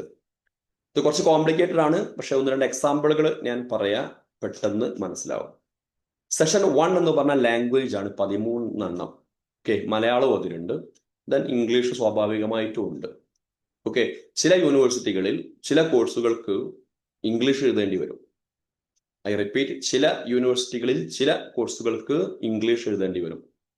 ചില യൂണിവേഴ്സിറ്റികളിൽ മറ്റു ഭാഷകളായിരിക്കാൻ മതി. ഇപ്പം സംസ്കൃത യൂണിവേഴ്സിറ്റി ഉണ്ട്, അവിടെ ഒരുപക്ഷെ സംസ്കൃതമായിരിക്കും എഴുതേണ്ടി വരിക, ഫോർ എക്സാമ്പിൾ. അപ്പം നിങ്ങൾ ഏത് കോഴ്സിനാണ് പോകാൻ ആഗ്രഹിക്കുന്നതെന്ന് ആദ്യം തീരുമാനിക്കുക. നിങ്ങൾ ഏത് കോളേജിലൊക്കെ പോകാൻ ആഗ്രഹിക്കുന്നു എന്ന് രണ്ടാമത് തീരുമാനിക്കുക. എന്നിട്ട് നിങ്ങൾ അതത് സ്ഥാപനങ്ങളുടെ വെബ്സൈറ്റിൽ പോവുക, അതത് നിങ്ങൾ ഉദ്ദേശിച്ച കോഴ്സിന്റെ നേരെ നോക്കുക. എന്നപ്പോൾ നിങ്ങൾക്ക് മനസ്സിലാവും ലാംഗ്വേജിൽ ഏതെങ്കിലും എഴുതണോ എന്ന്. Clear? Then section 2 domain specific എന്ന് പറയും. ഇതാണ് സബ്ജക്റ്റുകൾ. ഇപ്പം നമ്മൾ +1 +2 കൊമേഴ്സുകാരാണെങ്കിൽ അക്കൗണ്ടൻസി, ബിസിനസ് ഒക്കെ പഠിക്കുന്നുണ്ട്. സയൻസുകാരാണെങ്കിൽ ഫിസിക്സും കെമിസ്ട്രിയും ഒക്കെ പഠിക്കുന്നുണ്ട്. ഹ്യൂമാനിറ്റി സ്റ്റുഡൻസ് ആണെങ്കിൽ ഹിസ്റ്ററിയോ എക്കണോമിക്സോ പൊളിറ്റിക്കൽ സയൻസോ ഒക്കെ പഠിക്കുന്നുണ്ട്. ഇതിൽ 23 സബ്ജക്റ്റ് ഉണ്ട്. അതിൽ നിന്നും നിങ്ങൾ തിരഞ്ഞെടുക്കണം. അതിൽ നിങ്ങൾ തിരഞ്ഞെടുക്കണം, നേരത്തെ പറഞ്ഞതുപോലെ നിങ്ങൾ ഏത് കോഴ്സിന് പോകാൻ ആഗ്രഹിക്കുന്നു, ഏത് യൂണിവേഴ്സിറ്റി പോകാൻ ആഗ്രഹിക്കുന്നു എന്ന് ആദ്യം തീരുമാനിക്കണം. ഓക്കെ, എല്ലാ യൂണിവേഴ്സിറ്റികളിലും ഒരേ കോഴ്സിന് ഒരേ എക്സാം അല്ല എഴുതേണ്ടത്. ഐ റിപ്പീറ്റ്, എല്ലാ യൂണിവേഴ്സിറ്റികളിലും ഒരേ കോഴ്സിന് ഒരേ പേപ്പർ അല്ല എഴുതേണ്ടത്. അത് ഞാനൊരു എക്സാമ്പിൾ പറയാം. അതിന് മുന്നേ എന്താണ് സെഷൻ 3 എന്നും കൂടെ പറയാം. ജനറൽ ടെസ്റ്റ് എന്നാണ്. ഓക്കെ, ജനറൽ ടെസ്റ്റ് ചില യൂണിവേഴ്സിറ്റികളിൽ ചില കോഴ്സുകൾക്ക് ജനറൽ ടെസ്റ്റ് മാത്രം എഴുതിയാൽ മതി. ഓക്കെ, ഇനി ഈ 3 കാര്യങ്ങൾ ഒരിക്കൽ കൂടെ പറയാണ്. ഇംഗ്ലീഷ് ഉൾപ്പെടെ മലയാളം ഉൾപ്പെടെ 13 ലാംഗ്വേജ് ഉണ്ട്. ദെൻ സ്കൂളിൽ പഠിച്ചുകൊണ്ടിരിക്കുന്ന 23 സബ്ജക്റ്റ് ഉണ്ട്. ജനറൽ ടെസ്റ്റും ഉണ്ട്. ഇതിന്റെ കണ്ടന്റ് എന്താണ്, സിലബസ് എന്താണ് എന്ന് ഞാൻ താഴെ പറയുന്നുണ്ട്. അതിനു മുന്നേ ഇതെങ്ങനെ തിരഞ്ഞെടുക്കണം എന്നതിന് ഒരു ഉദാഹരണം ഞാൻ പറയാം. ഇവിടെ ഇപ്പൊ 37 പേപ്പർ നിങ്ങൾക്ക് കാണാൻ പറ്റും. 13 ലാംഗ്വേജ്, 23 സബ്ജക്റ്റ്, ഒരു ജനറൽ ടെസ്റ്റ്. ഈ 37 എണ്ണത്തിൽ നിങ്ങൾക്ക് ഇഷ്ടമുള്ള ഒക്കെ കൂടെ എഴുതാൻ കഴിയില്ല. 5 പേപ്പർ മാത്രമേ നിങ്ങൾക്ക് എഴുതാൻ കഴിയുള്ളൂ. അതുകൊണ്ട് നല്ലവണ്ണം തീരുമാനിക്കണം ആ 5 ഏത് എന്ന്. അതെങ്ങനെ നമുക്ക് തീരുമാനിക്കാൻ പറ്റും ഞാൻ പറഞ്ഞു കഴിഞ്ഞു. നിങ്ങൾ ഏതിന് കോഴ്സ് പോകാൻ ആഗ്രഹിക്കുന്നു, ഏത് യൂണിവേഴ്സിറ്റി പോകാൻ ആഗ്രഹിക്കുന്നു, അല്ലെങ്കിൽ കോളേജിൽ പോകാൻ ആഗ്രഹിക്കുന്നു എന്ന് തീരുമാനിച്ചാൽ മതി. എല്ലാറ്റിനും 50 ക്വസ്റ്റ്യൻ വീതമാണ് ഉണ്ടാവുക. നേരത്തെ ഓപ്ഷനുകൾ ഉണ്ടായിരുന്നു. 60 എണ്ണം തന്ന് 50 എണ്ണം എഴുതുക എന്നൊക്കെ ആയിരുന്നു. ഇപ്പോഴങ്ങനല്ല. 50 എണ്ണം തന്നാൽ 50 എഴുതണം. വേറെ ഇതിൽ പറയുകയാണെങ്കിൽ ഓപ്ഷനുകൾ ഇല്ല. ലാംഗ്വേജ് ആണെങ്കിലും സബ്ജക്റ്റ് ആണെങ്കിലും ജനറൽ ടെസ്റ്റ് ആണെങ്കിലും ഒക്കെ 50 ക്വസ്റ്റ്യൻ. ഓക്കെ, ഇനി ഞാനൊരു എക്സാമ്പിൾ പറയാം. നിങ്ങൾ അലിഗഡ് മുസ്ലിം യൂണിവേഴ്സിറ്റിയിൽ BSc സ്റ്റാറ്റിസ്റ്റിക്സിന് പോകാൻ ആഗ്രഹിക്കുന്നു. നിങ്ങൾ എഴുതേണ്ട പേപ്പർ ഫിസിക്സ്, കെമിസ്ട്രി, മാത്സ് ആണ്. മാത്സ് അല്ലെങ്കിൽ ബയോളജി എഴുതിയാലും മതി. ക്ലിയർ അല്ലേ? ഫിസിക്സ്, കെമിസ്ട്രി, മാത്സ് അല്ലെങ്കിൽ ബയോളജി. അപ്പം ഈ സബ്ജക്റ്റ് രണ്ടാമത് പറഞ്ഞ സെഷൻ 2 നിങ്ങൾ കാണുന്നുണ്ട്, സെഷൻ 2 അതിലാണ് വരിക. അപ്പൊ 5 എഴുതാം, 3 മതി. Very simple. അതേസമയം നിങ്ങൾ BSc സ്റ്റാറ്റിസ്റ്റിക്സിന് പോകുന്നത് ബനാറസ് ഹിന്ദു യൂണിവേഴ്സിറ്റി ആണെന്ന് വിചാരിക്കുക. അവിടെ നിങ്ങൾ എഴുതേണ്ടത് ഇംഗ്ലീഷാണ് ഒരു പേപ്പർ. ദെൻ ഫിസിക്സ്, കെമിസ്ട്രി, മാത്സും ആണ്. മാത്സിന് പകരം മറ്റൊന്നില്ല. അപ്പൊ നേരത്തെ ഞാൻ പറഞ്ഞു അലിഗഡ് മുസ്ലിം യൂണിവേഴ്സിറ്റി, ഇപ്പോൾ ഞാൻ പറഞ്ഞു ബനാറസ് ഹിന്ദു യൂണിവേഴ്സിറ്റി. അലിഗഡ് മുസ്ലിം യൂണിവേഴ്സിറ്റിയിൽ ഇംഗ്ലീഷ് എഴുതണ്ട, ബനാറസ് ഹിന്ദു യൂണിവേഴ്സിറ്റി ഇംഗ്ലീഷ് എഴുതണം. അലിഗഡ് മുസ്ലിം യൂണിവേഴ്സിറ്റിയിൽ മാത്സിന് പകരം ബയോളജി എഴുതിയാലും മതി. ദെൻ ബനാറസ് യൂണിവേഴ്സിറ്റിയിൽ അങ്ങനെ ഒരു പ്രൊവിഷൻ ഇല്ല. അപ്പൊ നിങ്ങൾക്ക് മനസ്സിലായിട്ടുണ്ടാവും ഏത് കോഴ്സിലാണ് പോകാൻ ആഗ്രഹിക്കുന്നത്, ഏത് സ്ഥാപനത്തിലാണ് പോകാൻ ആഗ്രഹിക്കുന്നത് എന്ന് അപ്ലിക്കേഷൻ ഫോം കൊടുക്കുന്ന സമയത്ത് തീരുമാനമായി കഴിയണമെന്ന്. ഞാൻ മറ്റൊരു എക്സാമ്പിൾ പറയാം. BBA. ഇപ്പൊ സെൻട്രൽ യൂണിവേഴ്സിറ്റി ഓഫ് കർണാടകയിൽ BBAക്ക് പോകണമെങ്കിൽ നിങ്ങൾ എഴുതേണ്ട പേപ്പർ ജനറൽ ടെസ്റ്റ് മാത്രം. ലാംഗ്വേജ് എഴുതണ്ട, സബ്ജക്റ്റ് എഴുതണ്ട. സെഷൻ 3 ജനറൽ ടെസ്റ്റ് മാത്രമാണ്. അതേസമയം സെൻട്രൽ യൂണിവേഴ്സിറ്റി ഓഫ് തമിഴ്നാട്ടിലാണ് നിങ്ങൾ BBAക്ക് പോകാൻ ആഗ്രഹിക്കുന്നതെങ്കിൽ അവിടെ നിങ്ങൾ എഴുതേണ്ട പേപ്പർ ബിസിനസ് സ്റ്റഡീസും ജനറൽ ടെസ്റ്റുമാണ്. രണ്ടാമത് പറഞ്ഞ 23 സബ്ജക്റ്റിൽ ഒരു സബ്ജക്റ്റായ ബിസിനസ് എഴുതണം, പ്ലസ് ജനറൽ ടെസ്റ്റ് എഴുതണം. ഓക്കെ, ഇനി ഞാൻ വേറൊരു ഉദാഹരണം കൂടെ പറയാം, എന്നപ്പം ഇതിന്റെ വ്യത്യസ്തത നിങ്ങൾക്ക് മനസ്സിലാവും. പോണ്ടിച്ചേരി സെൻട്രൽ യൂണിവേഴ്സിറ്റിയിൽ നിങ്ങൾ BBAക്ക് പോകാൻ ആഗ്രഹിക്കുന്നുണ്ടെങ്കിൽ നിങ്ങൾ അക്കൗണ്ടൻസി അല്ലെങ്കിൽ ബിസിനസ് സ്റ്റഡീസ് അല്ലെങ്കിൽ എക്കണോമിക്സ് അല്ലെങ്കിൽ കമ്പ്യൂട്ടർ സയൻസ് ആണ് എഴുതേണ്ടത്. ക്ലിയർ? ദെൻ അതേസമയം പോണ്ടിച്ചേരി സെൻട്രൽ യൂണിവേഴ്സിറ്റി കരൈക്കൽ ഒരു ക്യാമ്പസ് ഉണ്ട്, അവിടെ നിങ്ങൾ എഴുതേണ്ടത് ബിസിനസ് സ്റ്റഡീസ് മാത്രമാണ്. അപ്പൊ ഒരു യൂണിവേഴ്സിറ്റിയിൽ തന്നെ 2 ക്യാമ്പസിൽ വ്യത്യസ്ത കോമ്പിനേഷനാണ്. അപ്പൊ നമ്മൾ ഏത് കോഴ്സിന് പോകാൻ ആഗ്രഹിക്കുന്നു, ഏത് യൂണിവേഴ്സിറ്റിയിൽ പോകാൻ ആഗ്രഹിക്കുന്നു തീരുമാനിക്കുക. ദെൻ ഏത് സബ്ജക്റ്റ് എഴുതണം ഒന്നും കൂടെ തീരുമാനമെടുക്കുക. Pattern of question paper MCQ ആണ്, വിശദീകരണ ആവശ്യമില്ല. മൾട്ടിപ്പിൾ ചോയ്സ് ക്വസ്റ്റ്യൻ ABCDE ഉണ്ടാവും. ഡ്യൂറേഷൻ 60 മിനിറ്റ് ആണ് ഓരോ ടെസ്റ്റും. നേരത്തെ പ്രോബ്ലം പേപ്പറിനൊക്കെ സമയം അധികം ഉണ്ടായിരുന്നു, ഇപ്പോഴങ്ങനല്ല. ലാംഗ്വേജ് ആണെങ്കിലും സബ്ജക്റ്റ് ആണെങ്കിലും ജനറൽ ടെസ്റ്റ് ആണെങ്കിലും എന്താണ് 60 മിനിറ്റ് ആണ്. ദെൻ എക്സ്ട്രാ 20 മിനിറ്റ് ഉണ്ട് ഈ IED കാറ്റഗറിയിൽ ഭിന്നശേഷിക്കാരായ കുട്ടികൾക്ക്. ഇവിടെ ഒരു പ്രധാനപ്പെട്ട പോയിന്റ് നോക്കുക. ഓൺ മൾട്ടിപ്പിൾ ഡേയ്സ്, വ്യത്യസ്ത ദിവസങ്ങളിൽ. ഇന്ന് അക്കൗണ്ടൻസി എക്സാം ഉണ്ടെങ്കിൽ നാളെയും മറ്റന്നാളും ഒക്കെ ഉണ്ടാവും. വ്യത്യസ്ത ക്വസ്റ്റ്യൻ പേപ്പറും ആയിരിക്കും, വ്യത്യസ്ത കുട്ടികൾ. ഇന്ന് എക്കണോമിക്സ് ക്വസ്റ്റ്യൻ ഉണ്ടെങ്കിൽ നാളെയും ഉണ്ടാവും, മറ്റന്നാളും എക്കണോമിക്സ് എക്സാം ഉണ്ടാവും. വ്യത്യസ്ത കുട്ടികൾ, വ്യത്യസ്ത ക്വസ്റ്റ്യൻ പേപ്പറുകൾ. അപ്പൊ നിങ്ങൾ വിചാരിക്കും പെട്ടെന്ന്, തുടക്കത്തിൽ പറഞ്ഞല്ലോ ഈ CUET ആണെങ്കിൽ എല്ലാവർക്കും ഒരേ അവസരം ഒരേപോലെ എന്ന്. ഇവിടെ ഇപ്പം ഒരേ അഡ്മിഷന് വേണ്ടിയിട്ട് വ്യത്യസ്ത കുട്ടികൾ വ്യത്യസ്ത പരീക്ഷയാണ് എഴുതുന്നത്. അപ്പം അവിടെ ഒരു വിവേചനമില്ലേ എന്ന്. ഓക്കെ, ഈ വിവേചനം ഒഴിവാക്കാൻ വേണ്ടിയിട്ട് നോർമലൈസേഷൻ എന്നൊരു വർക്ക് ചെയ്യുന്നുണ്ട്. നോർമലൈസേഷൻ എന്ന് പറഞ്ഞാൽ ഇന്ന് എഴുതിയ ആൾക്കാർ ക്വസ്റ്റ്യൻ വ്യത്യസ്ത ഡിഫിക്കൽറ്റി ലെവലിൽ, അതേ വിഷയത്തിൽ നാളെ വീണ്ടും ടെസ്റ്റ് വ്യത്യസ്ത ആൾക്കാർ വ്യത്യസ്ത ഡിഫിക്കൽറ്റി ലെവൽ. അപ്പം അത് നോർമലൈസ് ചെയ്യാൻ ഒരു മാർഗമുണ്ട്. അങ്ങനെ ആണ് നമ്മുടെ മാർക്കുകളൊക്കെ കൺവേർട്ട് ചെയ്യുന്നത്. അതിന് പറയാം NTA സ്കോർ എന്ന. നിങ്ങൾ എഴുതി കിട്ടിയ മാർക്കിനെ റോ സ്കോർ എന്ന് പറയും, അസംസ്കൃത score, raw score, RAW. Okay, then അത് മാറ്റി ചെയ്യും, അതിന് NTA സ്കോർ എന്നുമാണ് പറയുന്നത്. ദെൻ സിലബസ്, ഇത് ശ്രദ്ധിക്കുക. ഫസ്റ്റ് വൺ നമ്മൾ പറഞ്ഞു ലാംഗ്വേജ്. ഇവിടെ ഉണ്ടാവുക റീഡിംഗ് കോംപ്രഹെൻഷനും ലിറ്റററി ആപ്റ്റിറ്റ്യൂഡും വെക്കാബുലറിയാണ്, സാഹിത്യാഭിരുചി, ഗ്രാമറും ഒക്കെ. ദെൻ രണ്ടാമത് ഡൊമൈൻ സബ്ജക്റ്റ് ആണ്. 23 സബ്ജക്റ്റ് ഞാൻ പറഞ്ഞു. CUET വെബ്സൈറ്റിൽ പോയാൽ നിങ്ങൾക്ക് സിലബസ് കാണാൻ പറ്റും. NCERT +2, SCERT അല്ല, സ്റ്റേറ്റ് അല്ല, NCERT നാഷണൽ ആണ്. ദെൻ +1 വേണ്ട, +2 മാത്രം മതി. അപ്പൊ ഏറെക്കുറെ എല്ലാ സ്റ്റേറ്റ് സിലബസ് സബ്ജക്റ്റും NCERTക്ക് തുല്യമാണ്. പക്ഷെ ചെറിയ വ്യത്യാസങ്ങൾ ചെറിയ വിഷയങ്ങളിലൊക്കെ ഉണ്ട്. ആ വ്യത്യാസം നിങ്ങൾ നിർബന്ധമായിട്ട് നോക്കി മനസ്സിലാക്കുകയും പഠിക്കുകയും വേണം. ഓക്കെ, കാരണം എന്താണെന്ന് വെച്ചാൽ ഓപ്ഷൻ ഇല്ല. നേരത്തെ സ്റ്റേറ്റ് സിലബസ് പഠിച്ചു പോയാലും വലിയ പ്രശ്നമൊന്നുമില്ലായിരുന്നു. സ്റ്റേറ്റ് സിലബസിന് പുറമെ എന്തെങ്കിലും NCERT ഉണ്ടെങ്കിൽ അവിടുന്ന് ക്വസ്റ്റ്യൻ വന്നാൽ നമുക്ക് ഓപ്ഷൻ അഡ്ജസ്റ്റ് ചെയ്യാമായിരുന്നു. ഇപ്പോഴത് കഴിയില്ല, കാരണം ഓപ്ഷൻ ഇല്ല. ദെൻ ജനറൽ ടെസ്റ്റ് നമ്മൾ പറഞ്ഞു, 3ാമത്തെ സെഷൻ. ഇവിടെ എല്ലാം ഉണ്ടാവും. ക്ലിയർ? ഇവിടെ ഇംഗ്ലീഷും ഉണ്ടാവും, മാത്സും ഉണ്ടാവും, ജനറൽ നോളജും ഉണ്ടാവും, കറണ്ട് അഫയറും ഉണ്ടാവും, ലോജിക്കും ഉണ്ടാവും, റീസണിങ്ങും ഉണ്ടാവും, എല്ലാം. എലിജിബിലിറ്റി പ്രത്യേകിച്ച് ഏജ് ലിമിറ്റ് ഒന്നും പറയുന്നില്ല. ഇവിടെ ഒരു കാര്യം പ്രത്യേകം ശ്രദ്ധിക്കണം. CUET എഴുതാൻ ഏജ് പ്രശ്നമല്ല. അതേസമയം ചില യൂണിവേഴ്സിറ്റികളിൽ ചില കോഴ്സുകൾക്ക് ഏജ് ലിമിറ്റ് ഉണ്ട്. അപ്പൊ നിങ്ങൾ ഏത് കോഴ്സിന് പോകാൻ ആഗ്രഹിക്കുന്നു, ഏത് യൂണിവേഴ്സിറ്റിയിൽ കോളേജിൽ പോകാൻ ആഗ്രഹിക്കുന്നു നോക്കുക. അവിടെ പോയിട്ട് നോക്കണം ഏജ് ലിമിറ്റ് എന്തെങ്കിലും പറയുന്നുണ്ടോ എന്ന്. ഇപ്പൊ പ്ലസ് 2 പഠിച്ചുകൊണ്ടിരിക്കുന്ന കുട്ടികൾ, കഴിഞ്ഞ വർഷം പഠിച്ച് ഇറങ്ങിയ കുട്ടികളൊക്കെ ഇത് എഴുതുന്ന സമയത്ത് ഏജ് അപ്പർ ഒരു പ്രോബ്ലം ഒന്നും എന്തായാലും ഉണ്ടാവില്ല. +2 അക്കാദമിക് ക്വാളിഫിക്കേഷൻ +2. റിസർവേഷൻ ഞാൻ വിശദീകരിക്കേണ്ടതില്ല. SC ST general EWS OBC non creamy layer അവർക്കൊക്കെ റിസർവേഷൻ ഉണ്ട്. ചോയ്സ് ഓഫ് സിറ്റി ശ്രദ്ധിക്കണം. 4 സിറ്റി നമുക്ക് സെന്റർ ഓപ്റ്റ് ചെയ്യാൻ പറ്റും എൻട്രൻസിന്. ആ 4 എണ്ണം നിങ്ങൾ തിരഞ്ഞെടുക്കുന്ന സ്റ്റേറ്റ് നിങ്ങളുടെ പെർമനന്റ് അഡ്രസ്സോ അല്ലെങ്കിൽ പ്രസന്റ് അഡ്രസ്സോ ഉള്ള സ്റ്റേറ്റ് ആയിരിക്കണം. ഇപ്പൊ വെക്കേഷനിൽ ഒരാൾ ഗൾഫ് പോകാൻ തീരുമാനിച്ചു, പാരന്റ്സ് അവിടെയാണ്, അവിടെ എക്സാം സെന്റർ ഉണ്ട്, പക്ഷെ അവിടെ നിങ്ങൾക്ക് പെർമനന്റ് അഡ്രസ്സ് അല്ലെങ്കിൽ പ്രസന്റ് അഡ്രസ്സ് ഇല്ലെങ്കിൽ നടക്കില്ല. ഇപ്പം ബോർഡറിലൊക്കെ താമസിക്കുന്ന ആൾക്കാരുണ്ടാവും കേരളത്തിൽ. ഇപ്പൊ തമിഴ്നാട്ടിലോ കർണാടകയിലൊക്കെ പോകാൻ ആഗ്രഹിക്കുന്നവരോ കുടുംബക്കാരുള്ളതോ പാരന്റ്സ് കൂടുള്ളവരൊക്കെ ഉണ്ടാവും. അവരൊക്കെ പെർമനന്റ് അല്ലെങ്കിൽ പ്രസന്റ് അഡ്രസ് അവിടെ ഉണ്ടെങ്കിൽ മാത്രമേ അവിടെ പോയിട്ട് എക്സാം എഴുതാൻ കഴിയുള്ളൂ. ദെൻ നിങ്ങൾ എഴുതിയ സിറ്റി തന്നെ കിട്ടണമെന്ന് 100% ഗ്യാരണ്ടി ഒന്നുമില്ല. ഇപ്പൊ ഏതെങ്കിലും ഒരു സെന്ററിൽ ആൾ കുറഞ്ഞു പോയി, ചിലപ്പോൾ സെന്റർ തന്നെ ക്യാൻസൽ ചെയ്യും. ഏതെങ്കിലും ഒരു സെന്ററിൽ ആൾ വളരെ കൂടി പോയി, നിങ്ങൾ വിചാരിച്ച സെന്ററിൽ കിട്ടിക്കൊള്ളണമെന്നില്ല. എനിവേ ഫോർണം എഴുതിയാൽ അതിൽ ഏതെങ്കിലും ഒന്ന് കിട്ടാൻ സാധ്യത നല്ലോണം ഉണ്ട്.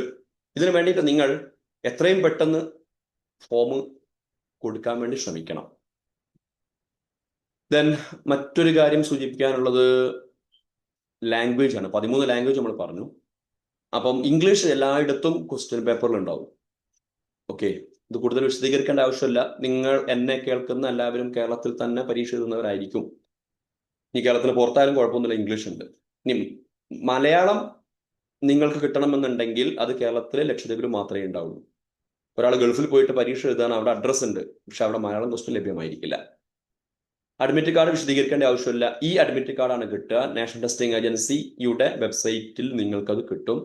ശരിയായി വായിച്ചു നോക്കുക, ഇൻസ്ട്രക്ഷൻസ് ഒക്കെ നോക്കുക. എന്തെങ്കിലും ഡൗട്ട് ഉണ്ടെങ്കിൽ കോൺടാക്ട് ചെയ്യാനുള്ള മാർഗങ്ങളൊക്കെ ഉണ്ട്. ദെൻ എന്തെല്ലാം കാര്യങ്ങളാണ് ഓൺലൈൻ ആപ്ലിക്കേഷനിൽ നിങ്ങൾ ഫില്ല് ചെയ്യേണ്ടത്?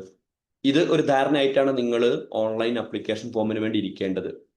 പേഴ്സണൽ ഡീറ്റെയിൽസ്, പേര്, date of birth, parents name കാര്യങ്ങൾ, present address, permanent address, then choose password. ഇപ്പൊ നിങ്ങൾ ഓൺലൈൻ ആപ്ലിക്കേഷൻ ആണെങ്കിൽ നിങ്ങൾക്ക് യൂസർ നെയിമും പാസ്വേഡും ഒക്കെ ഉണ്ടാക്കേണ്ടതുണ്ട്. ദെൻ റിസർവേഷനുമായി ബന്ധപ്പെട്ടൊക്കെ ക്വാട്ട കാറ്റഗറിക്ക് സർട്ടിഫിക്കറ്റ് ഒക്കെ ക്ലിയർ ചെയ്യണം. ക്വാളിഫിക്കേഷൻ ഡീറ്റെയിൽസ് 10ാം ക്ലാസ്, ദെൻ 12ാം ക്ലാസ് ആയിക്കൊണ്ടിരിക്കുന്നേ ഉള്ളൂ, എക്സാം എഴുതിക്കൊണ്ടിരിക്കുന്ന ആൾ എന്നുള്ള രീതിയിൽ ചെയ്താൽ മതി. സെന്റർ ഡീറ്റെയിൽസ് തീരുമാനിക്കുക, ടെസ്റ്റ് പേപ്പർ തീരുമാനിക്കുക, ലാംഗ്വേജ് ഏതാണ്, സബ്ജക്ട് ഏതാണ്, ജനറൽ ടെസ്റ്റ് ഏതാണ് എന്നൊക്കെ. ദെൻ അതുപോലെ നിങ്ങളുടെ ഫോട്ടോ, അതുപോലെ തന്നെ സിഗ്നേച്ചർ ഒക്കെ അപ്ലോഡ് ചെയ്യേണ്ട വർക്കുകളൊക്കെ ഉണ്ട്. ദെൻ ഇത്രയും കാര്യങ്ങൾ നിങ്ങൾ നിർബന്ധമായിട്ടും ശ്രദ്ധിച്ചിരിക്കണം. ഒന്ന്, എക്സാം സെന്ററിൽ സമയത്ത് റിപ്പോർട്ട് ചെയ്യാം. ഏകദേശം 2 മണിക്കൂർ മുന്നേ നിങ്ങൾ സെന്ററിൽ എത്തണം. ഒരു പൊതു എൻട്രൻസ് എക്സാം എഴുതി ശീലമില്ലാത്ത ആൾക്കാരാണ് നിങ്ങൾ സാധാരണ സ്കൂളിൽ ക്വാർട്ടർലിക്കോ ഹാഫ് ഇയർലിക്കോ അല്ലെങ്കിൽ സ്കൂൾ പബ്ലിക് എക്സാമിന് വരുന്നത് പോലെ അല്ല ഇത്തരം വലിയ വലിയ എക്സാം സെന്ററിൽ എത്തേണ്ടത്. പ്രത്യേകിച്ച് കമ്പ്യൂട്ടർ ബേസ്ഡ് ടെസ്റ്റ് ഒക്കെ ആയതുകൊണ്ട് അവിടെ ഒരുപാട് പ്രൊസീജിയർ ഉണ്ടാവും. അതൊക്കെ കഴിയാൻ വളരെ നേരത്തെ എത്തണം. അഡ്മിറ്റ് കാർഡ് എടുക്കുക, ഒരു ഫോട്ടോഗ്രാഫ്, സെൽഫ് ഡിക്ലറേഷൻ ഒക്കെ അതിന്റെ കൂടെ ഉണ്ടാവും, അതൊക്കെ എടുക്കുക. ദെൻ കമ്പ്യൂട്ടറിൽ അല്ലെങ്കിൽ ലാപ്ടോപ്പിൽ നിങ്ങൾക്ക് ലഭ്യമാകുന്ന ക്വസ്റ്റ്യൻ എന്ന് പറഞ്ഞാൽ നിങ്ങൾ ഓപ്റ്റ് ചെയ്ത സബ്ജക്റ്റ് മാത്രമേ ഉണ്ടാവുള്ളൂ. ഇൻവിജിലേറ്റേഴ്സ് നിങ്ങൾക്ക് എന്തെങ്കിലും സംശയങ്ങളൊക്കെ ഉണ്ടെങ്കിൽ ചോദിക്കാൻ പറ്റും. കാൽക്കുലേഷനൊക്കെ അവർ തരുന്ന പേപ്പറിൽ മാത്രമേ നടത്താൻ പറ്റുള്ളൂ. ദെൻ നിങ്ങൾക്ക് അനുവദിച്ച ദിവസം അനുവദിച്ച സ്ലോട്ടിൽ മാത്രമേ എക്സാം എഴുതാൻ കഴിയുള്ളൂ. അപ്പോൾ നിങ്ങൾ 5 പേപ്പർ എഴുതുന്നുണ്ടെന്ന് വിചാരിക്കുക, 5 പേപ്പറും ഒരു ദിവസം എക്സാം അല്ല ഉണ്ടാവുക. കാരണം ഒരു എക്സാമിന് തന്നെ ഏകദേശം 1 മണിക്കൂർ എടുക്കുന്നുണ്ട്. ദെൻ അതിന്റെ ഒരുക്കങ്ങളുമായൊക്കെ ബന്ധപ്പെട്ട് ഏകദേശം 2 മണിക്കൂർ എടുക്കുന്നുണ്ട്. അപ്പൊ 3 മണിക്കൂർ ഒരു എക്സാമിന് ഉണ്ടാവും ഏകദേശം. അന്നപ്പം 5 എക്സാം ഒരു ദിവസം എഴുതൽ നടക്കില്ലല്ലോ. അപ്പൊ വ്യത്യസ്ത ദിവസങ്ങളായിരിക്കും എക്സാം. അതുപോലെ തന്നെ ഒരു ദിവസം ഒരു എക്സാം അല്ല ഉണ്ടാവുക. രാവിലെയും ഉച്ചയ്ക്ക് ശേഷവുമായി 2 or 3 സ്ലോട്ടുകളൊക്കെ ഉണ്ടാവും. അതുകൊണ്ട് ശ്രദ്ധിക്കണം, നിങ്ങൾക്ക് ഏത് ദിവസമാണ് എക്സാം, ഏത് സ്ലോട്ടിലാണ് എക്സാം.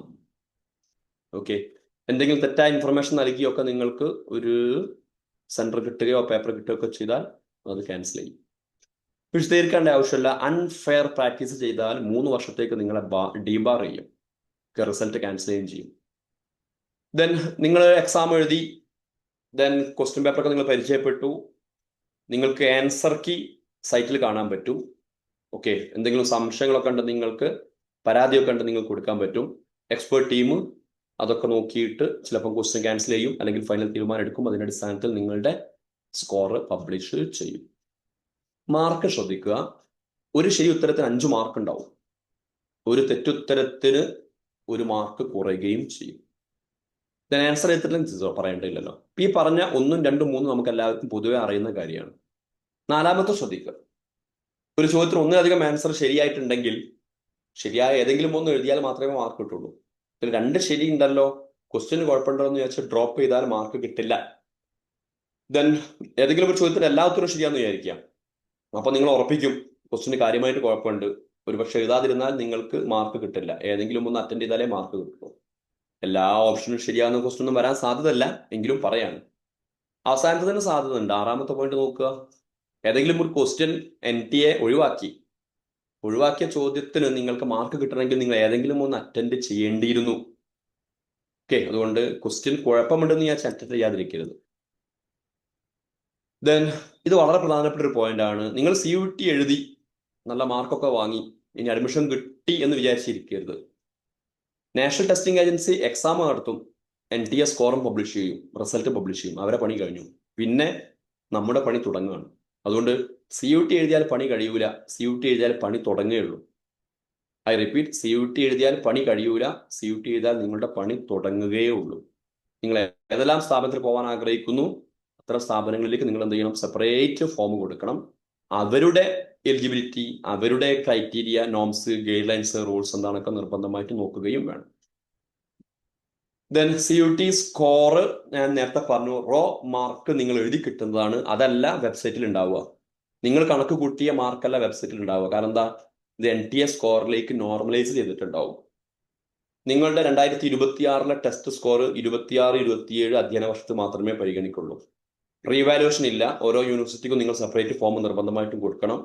നാഷണൽ ടെസ്റ്റിംഗ് ഏജൻസി ഏതെങ്കിലും ഒരു സ്ഥാപനത്തിന് മെറിറ്റ് ലിസ്റ്റ് പബ്ലിഷ് ചെയ്യുന്നതിലൊന്നും റോള് വഹിക്കുന്നില്ല. ദെൻ ഇത് വളരെ പ്രധാനപ്പെട്ടതാണ്. 3-ാം തീയതി അപ്ലിക്കേഷൻ തുടങ്ങി, ഈ മാസം 30-ാം തീയതി വരെ ഉണ്ട്. ചിലപ്പോൾ ഡേറ്റ് നീട്ടാൻ സാധ്യതയുണ്ട്, സാധാരണ നീട്ടാറുണ്ട്. നീട്ടാൻ വേണ്ടി കാത്തിരിക്കേണ്ട. നേരത്തെ സിറ്റി സെന്റർ പറഞ്ഞല്ലോ, ഉദ്ദേശിച്ചത് കിട്ടണമെങ്കിൽ പെട്ടെന്ന് അപ്ലൈ ചെയ്യാം. ലാസ്റ്റ് ഡേറ്റ് ഫീ കൊടുക്കാനുള്ളത് 31 ജാനുവരിയാണ്. എന്തെങ്കിലും കറക്ഷനൊക്കെ നിങ്ങൾക്ക് ആവശ്യമുണ്ടെങ്കിൽ 2 മാർച്ച് മുതൽ 4 മാർച്ച് വരെ സമയമുണ്ട്. എക്സാമിനേഷൻ ഡേറ്റ് പ്രഖ്യാപിച്ചിട്ടില്ല. ഏകദേശം കണ്ടത് മെയ് 11 മുതൽ മെയ് 31 വരെയാണ്. ഒഫീഷ്യൽ വെബ്സൈറ്റ് CUET.NTA.nic.in എന്നുള്ളതാണ്. ദെൻ അഡ്മിറ്റ് കാർഡ് ഡൗൺലോഡ് ചെയ്യുക. ഓൺലൈനിൽ കാർഡ് ആയിരിക്കും. ഡേറ്റ് പറഞ്ഞിട്ടില്ല, വെബ്സൈറ്റിൽ പറയും. ദെൻ ആൻസർ കീ എന്നാണ് പബ്ലിഷ് ചെയ്യുക എന്ന് പറഞ്ഞിട്ടില്ല, വെബ്സൈറ്റിൽ പറയും. എന്നാണ് റിസൾട്ട് വരിക എന്നും പറഞ്ഞിട്ടില്ല, വെബ്സൈറ്റിൽ പറയുന്നതായിരിക്കും. ഫീ നമുക്കറിയാം, 5 പേപ്പർ വരെ എഴുതാം. 3 പേപ്പർ വരെയാണ് എഴുതുന്നതെങ്കിൽ ജനറൽ കാറ്റഗറിയിൽപ്പെട്ട ആൾക്കാർക്കാണെങ്കിൽ 1000 രൂപയാണ്. ദെൻ OBC 900, SC ST 800, ഇന്ത്യക്ക് പുറത്ത് സെന്റർ ആണെങ്കിൽ 4500. 3 പേപ്പർ വരെ എഴുതാനാണ് ഈ പറഞ്ഞത്. ഇനി 5 പേപ്പർ വരെ എഴുതാം. പിന്നെ ഓരോ പേപ്പറിനും നിങ്ങൾ ജനറൽ ആണെങ്കിൽ 400, OBC ആണെങ്കിൽ 375, SC ആണെങ്കിൽ 380, ഇന്ത്യക്ക് പുറത്താണെങ്കിൽ 1800. ഇതാണ് ഫീ. നിങ്ങൾക്ക് എന്തെങ്കിലും സംശയങ്ങളൊക്കെ ഉണ്ടെങ്കിൽ ഫോൺ നമ്പർ ഇവിടെ ഷെയർ ചെയ്തിട്ടുണ്ട്. ഇവരുടെ ഒഫീഷ്യൽ വെബ്സൈറ്റിൽ നമ്പർ ഉണ്ട്, പ്രോസ്പെക്ടസിൽ നമ്പർ ഉണ്ട്. ഇത് നിങ്ങൾക്ക് മെയിലും ചെയ്യാവുന്നതാണ്. അപ്ലിക്കേഷൻ സബ്മിഷൻ പ്രോസസ്സ് ലാസ്റ്റ് പറയാണ്. പേഴ്സണൽ ഡീറ്റെയിൽസ് കൊടുക്കുക, പേര്, ക്ലിയർ അല്ലേ, അഡ്രസ്സ്, കാര്യങ്ങളൊക്കെ. എഡ്യൂക്കേഷൻ ഡീറ്റെയിൽസ് കൊടുക്കുക, 10ാം ക്ലാസ് കാര്യങ്ങളൊക്കെ. സെന്റർ കൊടുക്കുക. പ്രോഗ്രാം സെലക്ഷൻ, പ്രോഗ്രാം എന്നാണ് പറയാ, കോഴ്സ് എന്നല്ല പൊതുവെ പറയല്, ശ്രദ്ധിക്കണം. BTech, BSc, BCom, BBA നമ്മൾ പൊതുവെ കോഴ്സ് എന്നാ പറയാ. അതൊക്കെ പ്രോഗ്രാമുകളാണ്. ഓക്കെ, അതുപോലെ നമ്മൾ business studies, accountancy, economics, history, geography, അതുപോലെ തന്നെ കെമിസ്ട്രി, ബോട്ടണി, സുവോളജി നമ്മൾ പേപ്പർ എന്നാണ് ശരിക്കും പറയല് അല്ലേ. പക്ഷെ ഇപ്പോൾ അത് യൂണിവേഴ്സിറ്റിയിലൊക്കെ കോഴ്സ് ഒന്നായിട്ട് മാറിയിട്ടുണ്ട്. സാന്ദർഭികമായി സൂചിപ്പിച്ചു എന്ന് മാത്രം. അതൊന്നും നിങ്ങൾ കൂടുതൽ ശ്രദ്ധിക്കേണ്ട കാര്യമൊന്നുമല്ല. ടെസ്റ്റ് പേപ്പർ ഡീറ്റെയിൽസ് നിങ്ങൾ തീരുമാനിക്കണം. ഫിസിക്സ് എഴുതണോ, കെമിസ്ട്രി എഴുതണോ, ഇംഗ്ലീഷ് എഴുതണോ, ജനറൽ ടെസ്റ്റ് എഴുതണോ എന്നുള്ളത്. ദെൻ ഫോട്ടോ, സൈൻ ഒക്കെ അപ്ലോഡ് ചെയ്യണം. ഒരു പ്രിവ്യൂ കാണും എല്ലാ പണിയും കഴിഞ്ഞാൽ, അത് നിങ്ങൾ പ്രിന്റ് എടുത്ത് വെക്കുക. ഓക്കെ, ഇത്രയും കാര്യങ്ങളാണ് പൊതുവായിട്ട് ഇതുമായി ബന്ധപ്പെട്ട് സൂചിപ്പിക്കാനുള്ളത്. ഓക്കെ, ഇനി നമുക്ക് ക്വസ്റ്റ്യൻ ആൻസർ സെഷനിലേക്ക് വരാം. എല്ലാവർക്കും അൺമ്യൂട്ട് ചെയ്ത് ചോദിക്കാനുള്ള പ്രൊവിഷൻ ഉണ്ട്. ദെൻ ഞാൻ ഈ പറഞ്ഞതുമായി ബന്ധപ്പെട്ട് നിങ്ങൾക്ക് ചോദിക്കാം, അതിനാണ് കൂടുതൽ ഡിഫറൻസ്. ഇനി ഇതൊന്നും അല്ലാത്ത കോഴ്സുകളെ കുറിച്ചോ സ്ഥാപനങ്ങളെ കുറിച്ചോ തൊഴിൽ സാധ്യതകളെ കുറിച്ചോ മത്സര പരീക്ഷകളെ കുറിച്ചോ ഒക്കെ നിങ്ങൾക്ക് എന്തെങ്കിലും അറിയാനുണ്ടെങ്കിൽ അതുമാവാം. ദെൻ ഫസ്റ്റ് പ്രിഫറൻസ് കൊടുക്കുക ഓൾറെഡി ടെക്സ്റ്റ് ചെയ്ത ക്വസ്റ്റ്യൻസിനാണ്. ആരെങ്കിലും മെസ്സേജ് ചെയ്തിട്ടുണ്ടോ എന്നുള്ളത് കോർഡിനേറ്റർ ജസ്റ്റ് ഒന്ന് നോക്കണം. വസീം, യെസ് സർ, ശ്രദ്ധിക്കുന്നു. ചോദിച്ചോട്ടെ. അതിന്റെ മുന്നേ വസീം, ആരെങ്കിലും ടെക്സ്റ്റ് ചെയ്ത ക്വസ്റ്റ്യൻ ഉണ്ടോ?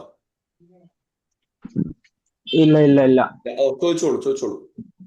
സ്വല്പം സാറ് പറഞ്ഞല്ലോ 3 തരം ലാംഗ്വേജ്, അതുപോലെ സെഷൻ 2, സെഷൻ 3 ജനറൽ, അങ്ങനെയാണല്ലോ പറഞ്ഞത്. അപ്പൊ ലാംഗ്വേജ് എല്ലാവർക്കും ഏതെങ്കിലും ഒന്ന് മസ്റ്റ് ആവുന്നതാണ്. അത് യൂണിവേഴ്സിറ്റി അത് നോക്കണം എന്ന് സാറ് പറഞ്ഞു. അവരുടെ സൈറ്റ് നോക്കണം, അല്ലെങ്കിൽ അത് NT തന്നെ നമുക്ക് ആ സൈറ്റിൽ നിന്ന് കയറാൻ കഴിയും ആ യൂണിവേഴ്സിറ്റിയിലേക്ക്. അതായത് ഈ CUET-യുടെ വെബ്സൈറ്റിൽ കയറിയാല് നിങ്ങൾക്ക് യൂണിവേഴ്സിറ്റീസ് എന്നൊരു ലിങ്ക് കാണാൻ പറ്റും. ഓക്കെ, അതിൽ നിങ്ങൾ ക്ലിക്ക് ചെയ്താൽ ഞാൻ നേരത്തെ പറഞ്ഞ 5 ടൈപ്പ് യൂണിവേഴ്സിറ്റി ലിസ്റ്റ് കാണാൻ പറ്റും. Central universities, state universities, private, deemed, other. Okay, അതിൽ നിങ്ങൾ സെൻട്രൽ യൂണിവേഴ്സിറ്റി ക്ലിക്ക് ചെയ്താൽ ഇപ്പോൾ ഒരു 49 സെൻട്രൽ യൂണിവേഴ്സിറ്റിയുടെ ലിസ്റ്റ് അവിടെ കാണാൻ പറ്റും. നിങ്ങൾ ഉദ്ദേശിക്കുന്ന യൂണിവേഴ്സിറ്റി ക്ലിക്ക് ചെയ്താൽ അവിടെ ഒരു 2-3 പേജുള്ള ഒരു PDF വരും. അതിലുണ്ടാവും നിങ്ങൾ ഉദ്ദേശിക്കുന്ന കോഴ്സ്. ആ കോഴ്സിൽ ഒരു 4-5 കോളം ഉണ്ടാവും. 1 സീരിയൽ നമ്പർ, 2 പ്രോഗ്രാം, 3 എന്താണ് CUET-ൽ എഴുതേണ്ടത് എന്ന്. അത് ശരി, വളരെ സിമ്പിളാ. ഓക്കെ. അപ്പൊ എല്ലാത്തിലും പിന്നെ ലാംഗ്വേജ് നിർബന്ധമാണെന്ന് പറയുന്നില്ല അല്ലേ? ഇല്ല. ഇപ്പൊ നേരത്തെ ഞാനൊരു BBA എന്ന ഒരു കോഴ്സ് പറഞ്ഞില്ലേ, ഈ പോണ്ടിച്ചേരി യൂണിവേഴ്സിറ്റി, അവിടെ ജനറൽ മാത്രം എഴുതിയാൽ മതി. ജനറൽ മാത്രം എഴുതിയാൽ മതി.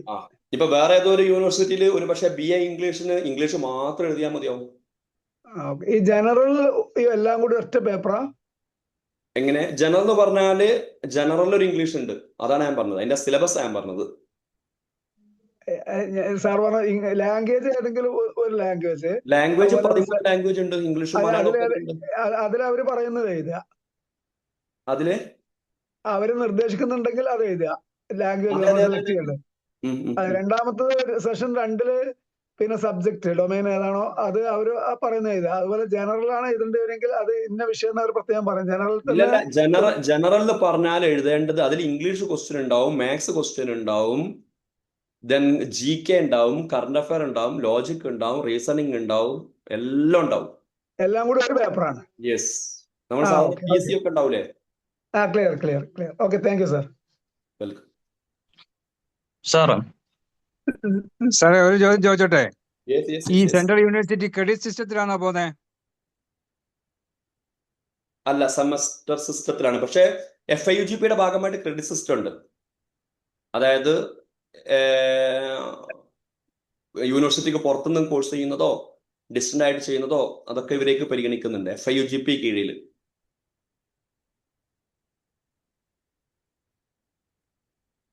അതായത് എൻ്റെ ഒരു ചോദ്യം, നമുക്ക് സെൻട്രൽ യൂണിവേഴ്സിറ്റിയിൽ നമ്മൾ ചെയ്ത ഒരു കുട്ടിക്ക് അവിടുന്ന് ഡിസ്കണ്ടിന്യൂ ചെയ്തിട്ട് വേറെ യൂണിവേഴ്സിറ്റിയിൽ നമുക്ക് ചേരാൻ പറ്റുമോ എന്നുള്ള ആ ചോദ്യം. അതായത് വേറെ യൂണിവേഴ്സിറ്റിയിൽ അല്ലേ? അപ്പൊ അതെനിക്കൊന്ന് ക്രോസ് ചെക്ക് ചെയ്യണം. ഇതില് CG ടീം ഇവിടെ ഉണ്ട്, അതെങ്ങനെയാണ് എന്നുള്ളത്. കാരണം അതേ യൂണിവേഴ്സിറ്റിയുടെ ചെയ്തുകൊണ്ടിരിക്കുന്ന കോഴ്സ്, അതേ പ്രോഗ്രാം, സിലബസ് ഒക്കെ വേറെ യൂണിവേഴ്സിറ്റി ഉണ്ടാവേണ്ടതില്ലേ? നിലവില് FIUGP പ്രകാരം അതിനുള്ള പ്രൊവിഷൻ ഉണ്ട്. അത് നിലവിൽ അത് സ്റ്റാർട്ട് ആയിട്ടുണ്ടോ എന്നത് എനിക്ക് ചെറിയൊരു സംശയമുണ്ട്. FIUGP അറിയാലോ അല്ലെ, 4 ഇയർ അണ്ടർ ഗ്രാജുവേറ്റ് പ്രോഗ്രാം തുടങ്ങിയില്ല NEP-യുടെ ഭാഗമായിട്ട്, നാഷണൽ എഡ്യൂക്കേഷൻ പോളിസിയുടെ ഭാഗമായിട്ട്. അതിന്റെ ഭാഗമായിട്ട് മാറാനുള്ള പ്രൊവിഷൻ ഉണ്ട്. നിലവിൽ അത് തുടങ്ങിയിട്ടുണ്ടോ? ഈ വർഷം ഒരാൾ ജോയിൻ ചെയ്തു, ഒരു സെമസ്റ്റർ 6 മാസം കഴിഞ്ഞാൽ അടുത്ത 6 മാസം കഴിഞ്ഞാൽ യൂണിവേഴ്സിറ്റി മാറാൻ പറ്റുമോ എന്നുള്ളത് എനിക്ക് ചെറിയൊരു സംശയമുണ്ട്. വസീം, ഇതില് നമ്മുടെ ടീം അംഗങ്ങൾ വേറെ ആരെങ്കിലും ഉണ്ടോ? ഉണ്ടെങ്കിൽ ക്ലിയർ ചെയ്യാമായിരുന്നു. അൻവർ സാർ ഉണ്ട്. ആ ഒരു അത് ഒരു university Zacharia sir.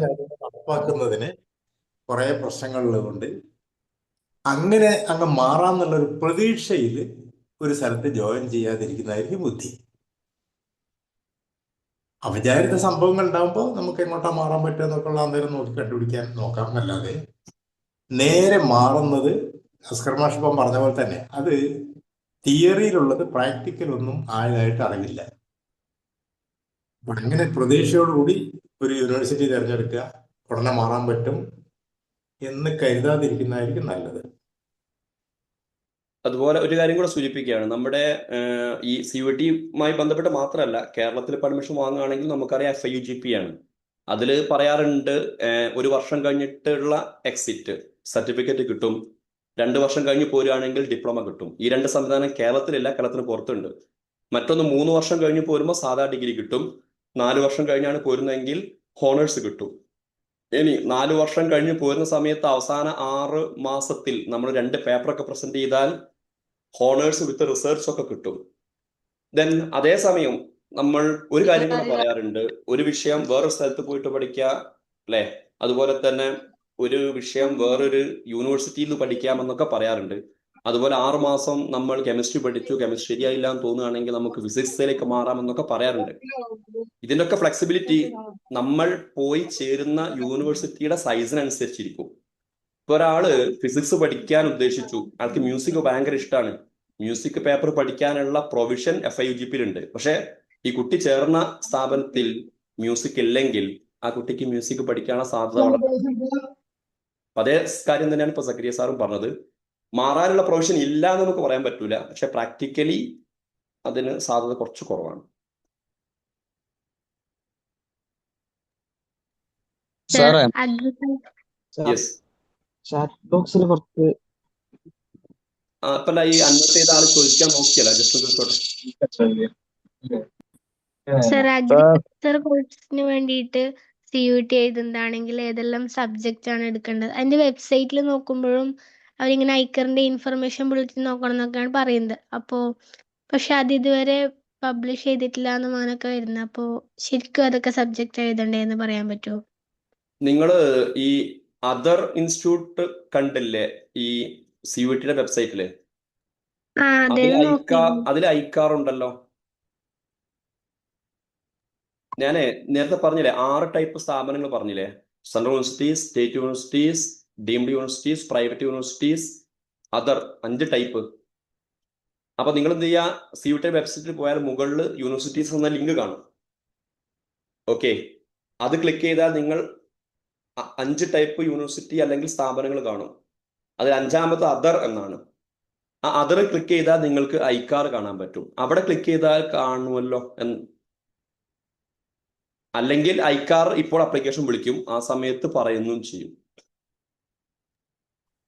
Okay sir. പിന്നെ കേരളത്തിൽ നമ്മുടെ സെൻട്രൽ യൂണിവേഴ്സിറ്റി അല്ലാതെ CUT-യുടെ സ്കോർ എടുക്കുന്ന മറ്റ് സ്ഥാപനങ്ങളും ഇല്ല, നല്ല കോഴ്സ് എന്ന് പറയാൻ പറ്റും? പൊതുവെ ഇല്ല. ഇവിടെ central university of Kerala Kasaragod ഉണ്ട്. അവിടെ BA ഇന്റർനാഷണൽ റിലേഷൻ എന്നുള്ള കോഴ്സ് നേരത്തെ CUT വഴി ഉണ്ട്, പക്ഷേ അതിന്റെ ക്യാമ്പസ് തിരുവനന്തപുരത്താണ്. പിന്നെ പുതുതായിട്ട് തുടങ്ങിയ കോഴ്സുകൾ BCom, BCA തുടങ്ങിയവയാണ്, BSc ബയോളജി ഒക്കെ, അതൊക്കെ CUT വഴിയാണ്. പിന്നെ സെൻട്രൽ യൂണിവേഴ്സിറ്റി ഓഫ് കാസർഗോഡ് ഡിഗ്രിയും BEdും ഒന്നിച്ചിട്ടുള്ളതുണ്ട്. ഓക്കെ, അത് CUT വഴിയല്ല, അത് ITEP എന്ന പ്രോഗ്രാമാണ്. NCET എന്ന ടെസ്റ്റ് വേറെ എഴുതണം, NCET. ക്ലിയർ അല്ലേ? Okay, thank you sir. സാറേ, യെസ്. നമ്മൾ ജാമിയ മില്ലിയ ഇസ്ലാമിയയില് ബിടെക്കിന് കയറണമെന്നുണ്ടെങ്കിൽ JEE അറ്റൻഡ് ചെയ്യണം എന്ന് പറഞ്ഞിട്ടുണ്ടല്ലോ. അതിൽ JEEന്റെ സ്കോർ പോലും പരിഗണിക്കോ, അതോ JEE അറ്റൻഡ് ചെയ്താൽ മാത്രം മതിയോ? സ്കോർ പരിഗണിക്കും. അപ്പൊ നമുക്ക് CUT വഴി ജാമിയ മില്ലിയയില് എഞ്ചിനീയറിംഗ് കോഴ്സിന് കയറാൻ കഴിയില്ല? അലിഗഡ് മുസ്ലിം യൂണിവേഴ്സിറ്റിയിലും ജാമിയ മില്ലിയ ഇസ്ലാമിയയിലും മുഴുവൻ കോഴ്സുകളും CUT വഴിയല്ല. ഓക്കെ, മറ്റെല്ലാ മുകളിൽ പറഞ്ഞ ടൈപ്പ് സ്ഥാപനങ്ങളിലെ മുഴുവൻ കോഴ്സുകളും CUT വഴിയാണ് അഡ്മിഷൻ കൊടുക്കുന്നത്.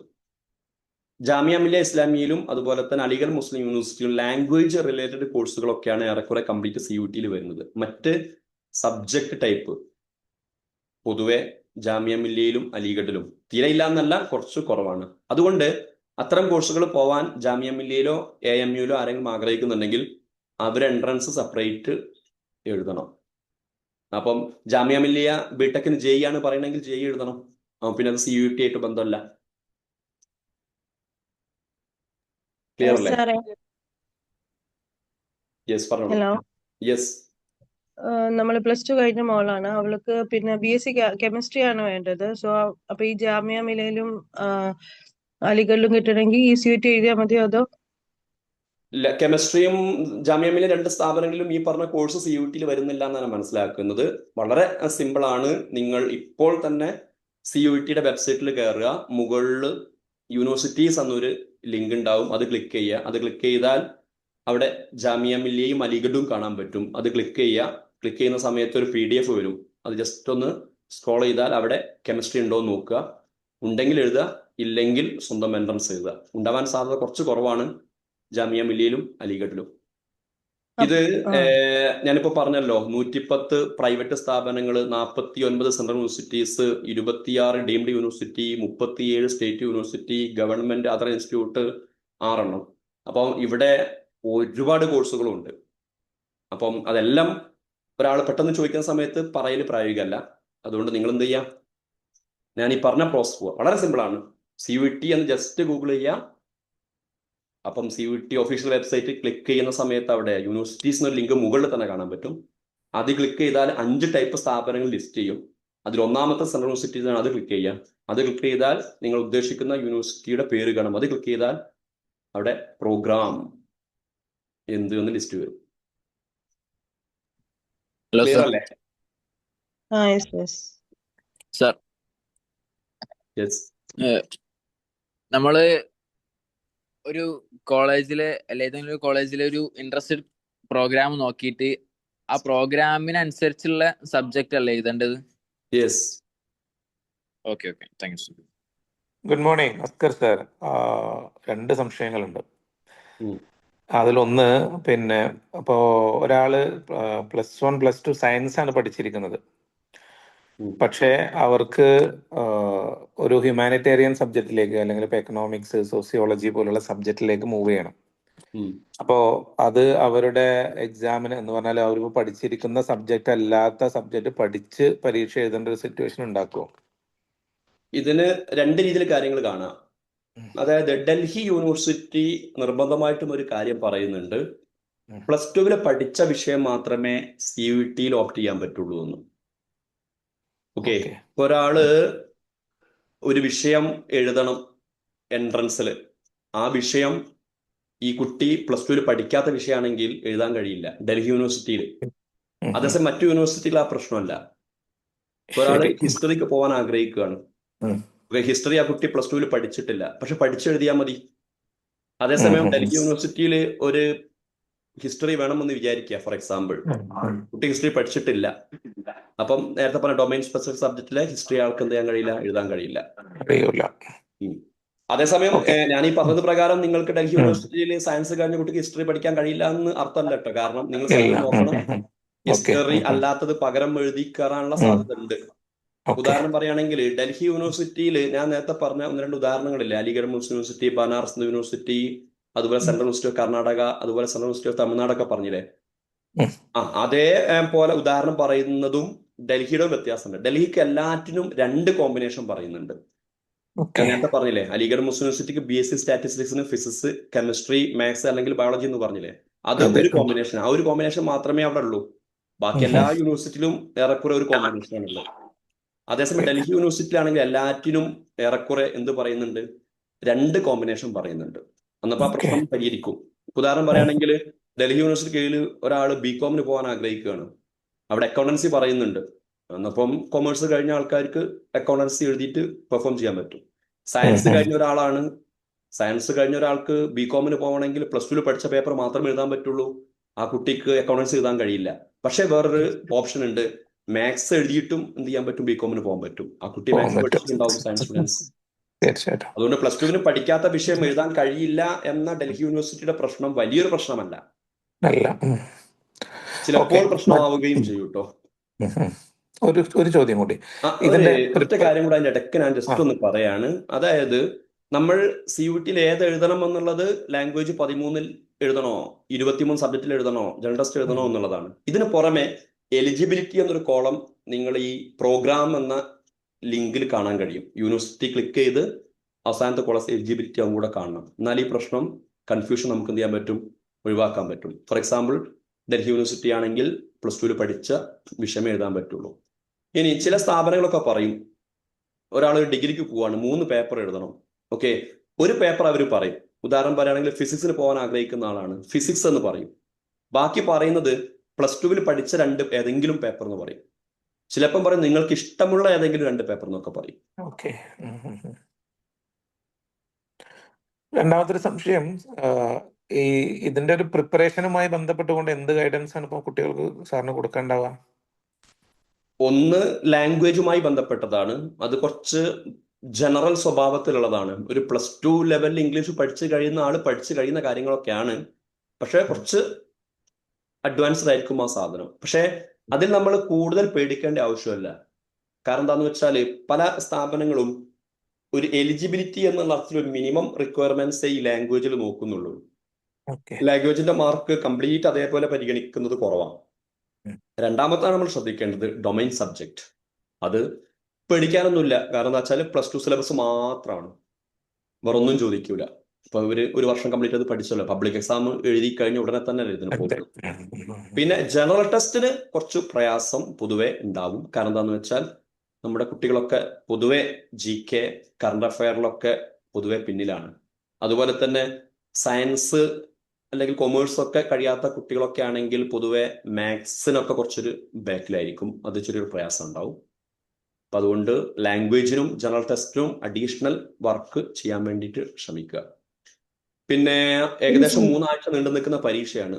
5 പരീക്ഷ എഴുതുന്ന ഒരു കുട്ടിയുടെ ഒരു വിഷയം 1-ാമത്തെ ദിവസമാണെങ്കിൽ പിന്നെ 3-ാമത്തെയോ 4-ാമത്തെയോ അല്ലെങ്കിൽ 10-ാമത്തെ ദിവസമൊക്കെ ആയിരിക്കും 2-ാമത്തെ പേപ്പർ ഉണ്ടാവുക. അന്നപ്പം CUT പരീക്ഷ തുടങ്ങിയിട്ട് പഠിക്കൽ തുടങ്ങിയാലും കുറച്ചൊക്കെ നമുക്ക് എന്ത് ചെയ്യാൻ പറ്റും, പ്രിപ്പയർ ചെയ്യാൻ പറ്റും. പ്രീവിയസ് ഇയർ ക്വസ്റ്റ്യൻ പേപ്പർ ഒക്കെ സൈറ്റിൽ ഉണ്ടാവും. അതുപോലെ തന്നെ ഓൺലൈനിലായിട്ടും ഓഫ്ലൈനിലായിട്ടും ഒരുപാട് സ്ഥാപനങ്ങളുണ്ട്. അതൊക്കെ ഡിപ്പെൻഡ് ചെയ്യാവുന്നതാണ്.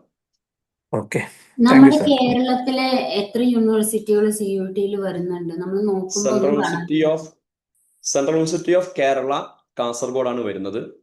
പിന്നെ നമ്മൾ ശ്രദ്ധിക്കേണ്ട ഒരു കാരണം എന്താണെന്ന് വെച്ചാൽ ഈ നമ്മൾ സാധാരണ കീമിന്റെ കൂടെ മെഡിക്കൽ അലൈഡ് എന്ന് പറഞ്ഞ് അഗ്രികൾച്ചർ, ഫിഷറീസ്, ഫോറസ്ട്രി എന്നൊക്കെ പറഞ്ഞിട്ട് അഡ്മിഷൻ വാങ്ങുന്നുണ്ടല്ലോ. ഒരു 15-20% സീറ്റ് ഓൾ ഇന്ത്യ റാങ്ക് വഴി.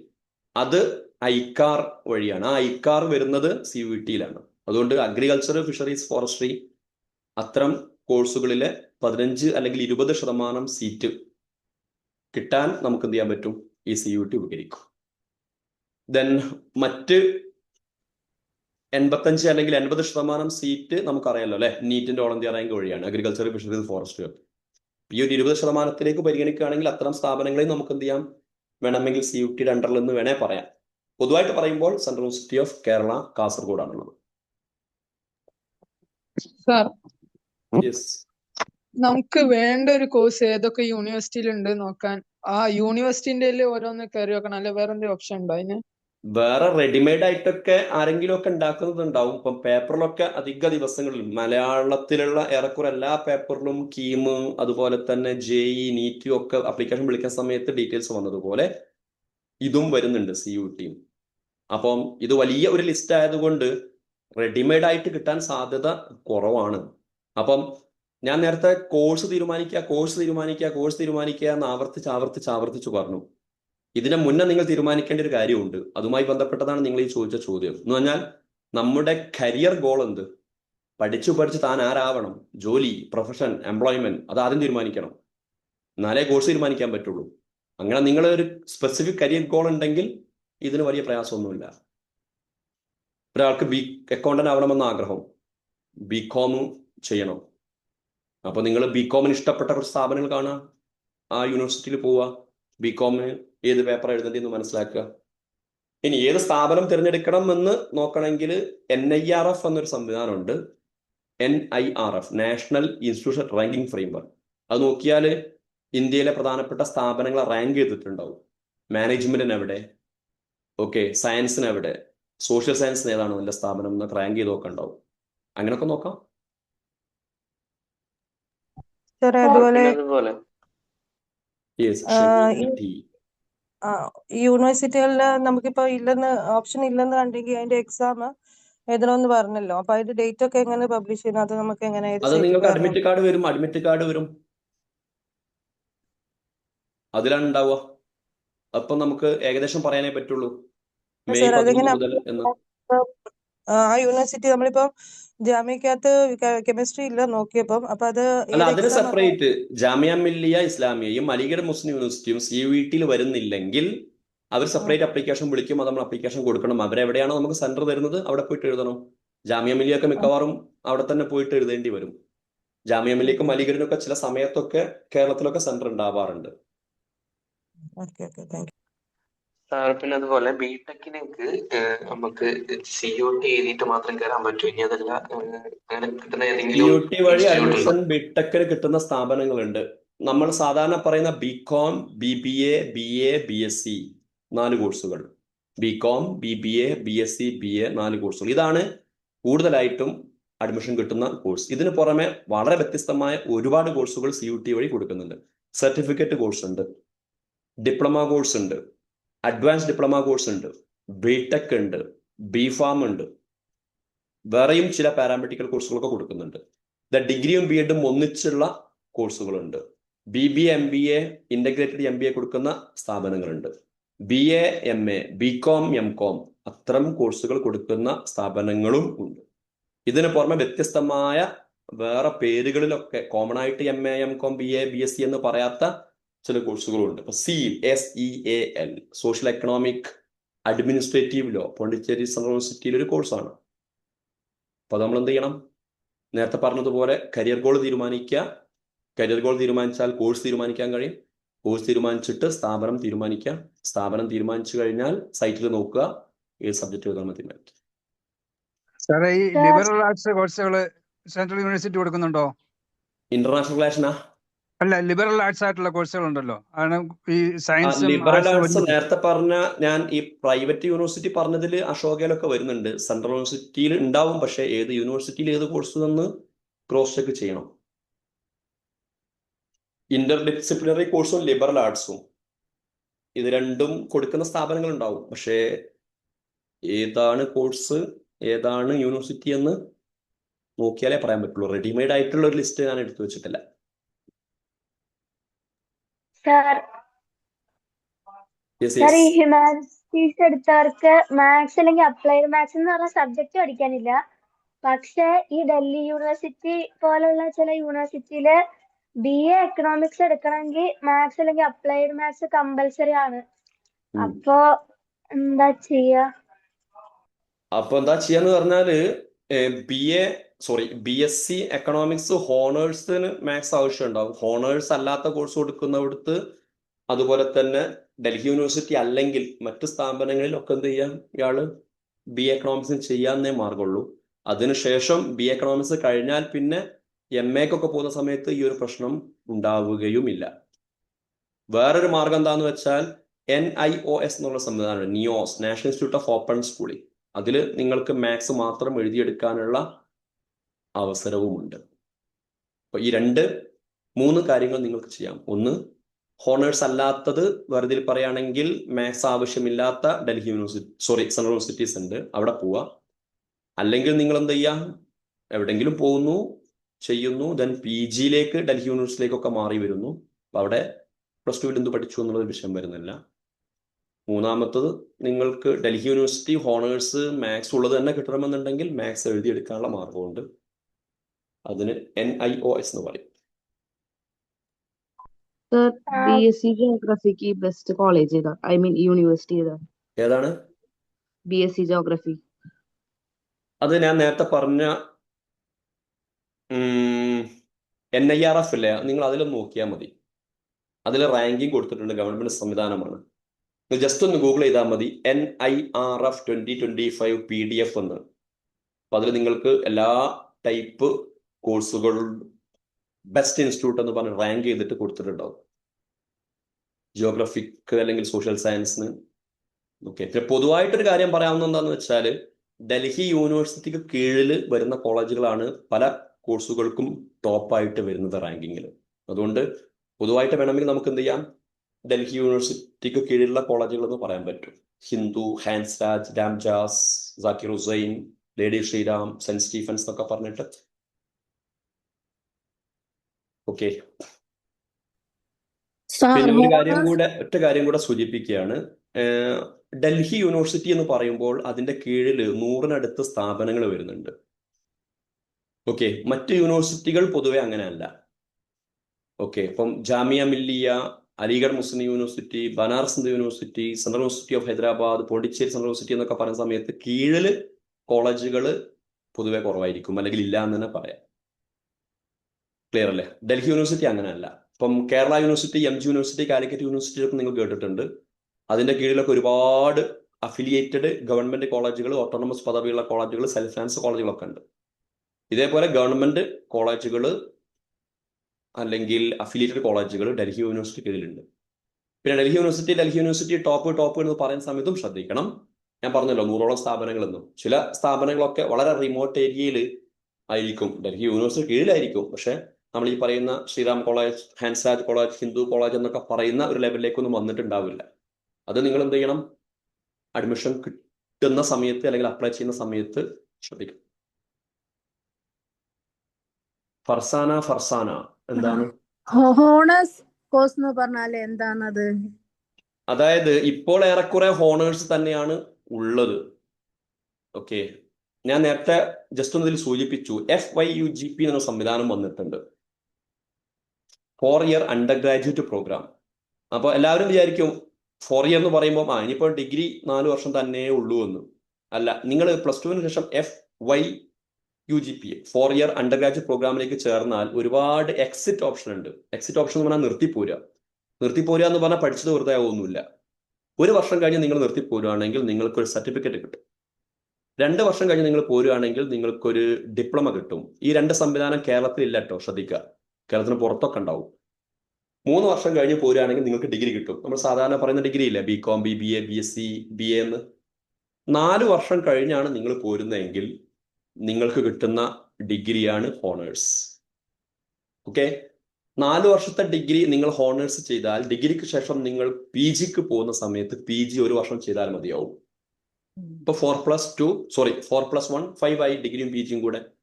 നിങ്ങൾ 3 വർഷത്തെ ഡിഗ്രിയാണ് ചെയ്യുന്നതെങ്കിൽ നിങ്ങൾ PGക്ക് പോവുകയാണെങ്കിൽ, BComന് ശേഷം MComന് പോവുകയാണെങ്കിൽ, ദെൻ BAക്ക് ശേഷം MAക്ക് പോവുകയാണെങ്കിൽ, BScക്ക് ശേഷം MScക്ക് പോവുകയാണെങ്കിൽ നിങ്ങൾ 2 വർഷം PG ചെയ്യണം. ഇപ്പൊ 3+2 5, നെറ്റ് എഫക്ട് 2 5 ആണ്. ഇനി FYUGPയിൽ ഒരു പ്രൊവിഷനും കൂടെ ഉണ്ട്. നിങ്ങൾ ഈ 4 ഇയർ പ്രോഗ്രാമിൽ അവസാന സമയത്ത്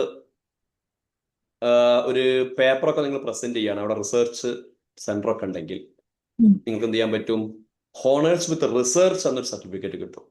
ആ സർട്ടിഫിക്കറ്റ് നിങ്ങൾക്ക് കിട്ടിയാൽ പിന്നെ നിങ്ങൾക്ക് PGക്ക് പോവാതെ തന്നെ നെറ്റ് ഒക്കെ എഴുതാം, PhDക്ക് ഒക്കെ പോകാനൊക്കെ ഉള്ള വേണം.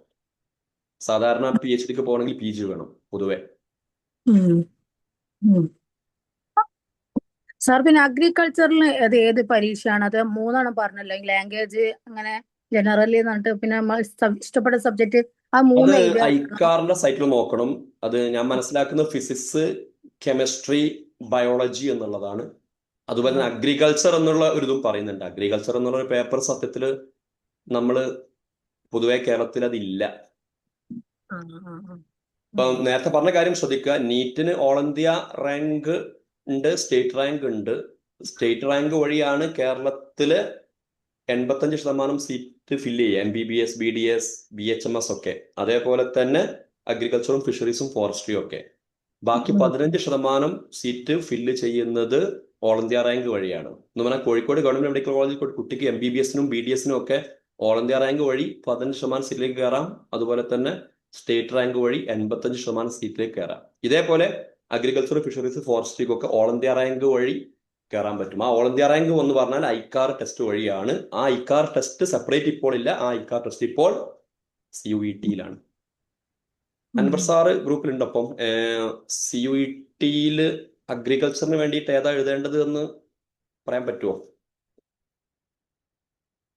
അല്ലെങ്കിൽ ഞാൻ പറഞ്ഞതുപോലെ ജസ്റ്റ് സൈറ്റിൽ നോക്കിയാൽ മതി. അഷ്കർ സാറേ, ആ അത് ഫിസിക്സ്, കെമിസ്ട്രി, ബയോളജി അല്ലെങ്കിൽ ഫിസിക്സ്, കെമിസ്ട്രി, മാത്സ് എഴുതിയാൽ മതി. പിന്നെ ഒരു അഗ്രികൾച്ചർ എന്ന് പറഞ്ഞ സാധനം ഇല്ലേ ഇപ്പം? ഉണ്ട്. അത് പിന്നെ ഇവർക്കൊന്നും പഠിക്കാനില്ലല്ലോ. പ്ലസ് ടുവിൽ അഗ്രികൾച്ചർ എന്ന് പറഞ്ഞൊരു പേപ്പർ ഇല്ലല്ലോ ഇവിടെ. അപ്പൊ പിന്നെ ഫിസിക്സ്, കെമിസ്ട്രി, പ്ലസ് ടുവിന് പഠിച്ച പേപ്പേഴ്സ് ആണല്ലോ എഴുതേണ്ടത്. അപ്പൊ ആ രീതിയിൽ പിന്നെ മാത്സ് പഠിച്ചവർക്കും അവസരമുണ്ട് ഈ CUET വഴി. സാധാരണ നമുക്ക് നീറ്റ് വഴി അതില്ലല്ലോ, മാത്സ് പഠിച്ചവർക്ക് ഇല്ലല്ലോ. അതെ. അപ്പൊ ബയോളജി പഠിക്കാത്തവർക്കും അവസരമുണ്ട് CUET വഴി ഇതുപോലെയുള്ള അഗ്രികൾച്ചർ കോഴ്സുകൾ ചെയ്യാൻ. വസീം, കുറച്ച് മെസ്സേജുകൾ വന്നിട്ടുണ്ട്. ഓൾറെഡി പറഞ്ഞതാണെങ്കിൽ വായിക്കേണ്ടതില്ല. ഇനി ആരെങ്കിലും അൺമ്യൂട്ട് ചെയ്ത് ചോദിക്കുന്നില്ലെങ്കിൽ അതും കൂടെ ജസ്റ്റ് ഒന്ന് നോക്കാം. ഒരു 10-12 മിനിറ്റ് ഇനിയും ബാക്കിയുണ്ട് അത്യാവശ്യമാണെങ്കിൽ. ഈ BCA കോഴ്സ് പ്രൊവൈഡ് ചെയ്യുന്ന സെൻട്രൽ യൂണിവേഴ്സിറ്റീസ് ഏതൊക്കെ? അത് ഞാൻ നേരത്തെ പറഞ്ഞല്ലോ. നിങ്ങൾ അങ്ങനെ ചോദിക്കുന്ന സമയത്ത് അത് പറയാൻ പ്രയാസമാണ്. കാരണം പ്രൈവറ്റ് യൂണിവേഴ്സിറ്റികൾ ഒരുപാടല്ലേ. അപ്പൊ നിങ്ങൾ BCA പോകാൻ ആഗ്രഹിക്കുന്നുണ്ടെങ്കിൽ നിങ്ങൾ എന്ത് ചെയ്യുക, കുറച്ച് സ്ഥാപനങ്ങൾ നിങ്ങൾ തന്നെ മനസ്സിൽ കാണുക. അലിഗഡിൽ പോണോ, ജാമിയയിൽ പോണോ, പോണ്ടിച്ചേരി പോണോ എന്നിട്ട് നിങ്ങൾ എന്ത് ചെയ്യാൻ നോക്കുക. അതേ മാർഗമുള്ളൂ. പിന്നെ ഞാനിപ്പം കേരളത്തിലത്തത് പറയാം. അവിടെ BCA ഉണ്ട്. Central university of Kerala Kasaragod BCA ഉണ്ട്. BCA ഒക്കെ പൊതുവെ ഏറെക്കുറെ എല്ലാ യൂണിവേഴ്സിറ്റിയിലും ഉണ്ടാവുന്ന ഒരു കോമൺ കോഴ്സ് ആണ്. സർ, BA ഇംഗ്ലീഷ് ചെയ്തതിന് ശേഷം ജോബ് ഓപ്പർച്യൂണിറ്റീസ് എന്താ വരുന്നത്? BA ഇംഗ്ലീഷ് കഴിഞ്ഞ ആൾക്കാർക്ക് ഇംഗ്ലീഷുമായി ബന്ധപ്പെട്ട് മുന്നോട്ട് പോവുകയാണെങ്കിൽ ഒന്ന് MA ഇംഗ്ലീഷ് ചെയ്യുക, ദെൻ നെറ്റ് PhD ആ രീതിയിലേക്ക് ചെയ്തിട്ട് ടീച്ചിങ് മേഖലയിലേക്ക് വരാൻ പറ്റും. അതുപോലെ തന്നെ B.Ed ഒക്കെ ചെയ്തതിന് ശേഷം high school teacher, UP school teacher ആ രീതിയിലേക്കൊക്കെ വരാൻ പറ്റും. പൊതുവായിട്ട് പറയുകയാണെങ്കിൽ ടീച്ചിങ്. പിന്നെ ടീച്ചിങ് അല്ലാതെ വേറെ ഓപ്ഷൻസ് വരുന്നില്ല? എങ്ങനെ? ടീച്ചിങ് അല്ലാതെ ഞാൻ പറഞ്ഞു മുഴുവനാക്കട്ടെ. ഞാനിപ്പോ ഒന്ന് പറഞ്ഞു കഴിഞ്ഞു. ആ ടീച്ചിങ്ങിൽ തന്നെ കോളേജ് പറഞ്ഞു, പ്ലസ് 2 പറഞ്ഞു, ഹൈസ്കൂൾ പറഞ്ഞു, UP പറഞ്ഞു, 4 എണ്ണം പറഞ്ഞു. മറ്റൊന്നാണ് ലാംഗ്വേജ് ഒക്കെ ഉള്ളവർക്ക് ഷൈൻ ചെയ്യാൻ പറ്റിയൊരു മേഖലയാണ് ജേർണലിസം മേഖല. ഓക്കെ, ഇപ്പൊ ലാംഗ്വേജ് ഒക്കെ ഉള്ളവർക്ക് MCJ എന്ന കോഴ്സ് ചെയ്യാൻ പറ്റും, master of communication and journalism, അല്ലെങ്കിൽ MA ജേർണലിസം എന്നുള്ള കോഴ്സും ഉണ്ട്. ഇതിന് പുറമെ technical writing, copy writing, content writing എന്നൊക്കെ പറഞ്ഞിട്ടുള്ള ഒരുപാട് പ്രോഗ്രാമുകളുണ്ട്. അതിനൊക്കെ സർട്ടിഫിക്കറ്റ്, ഡിപ്ലോമ കോഴ്സുകളൊക്കെ വ്യത്യസ്ത സ്ഥാപനങ്ങൾ കൊടുക്കുന്നുണ്ട്. ടെക്നിക്കൽ റൈറ്റിംഗ് എന്ന് പറഞ്ഞാൽ ഇപ്പം നമ്മൾ ഒരു ഇലക്ട്രോണിക് ഉൽപ്പന്നം വാങ്ങുകയാണെങ്കിൽ എങ്ങനെ അത് ഉപയോഗിക്കണം എന്നൊക്കെ വളരെ ഭംഗിയായിട്ട് അതിലുണ്ടാവും, ഇംഗ്ലീഷിലും അറബിയിലും ഹിന്ദിയിലും ഒക്കെ. അപ്പൊ അതാണ് ടെക്നിക്കൽ റൈറ്റിംഗ്.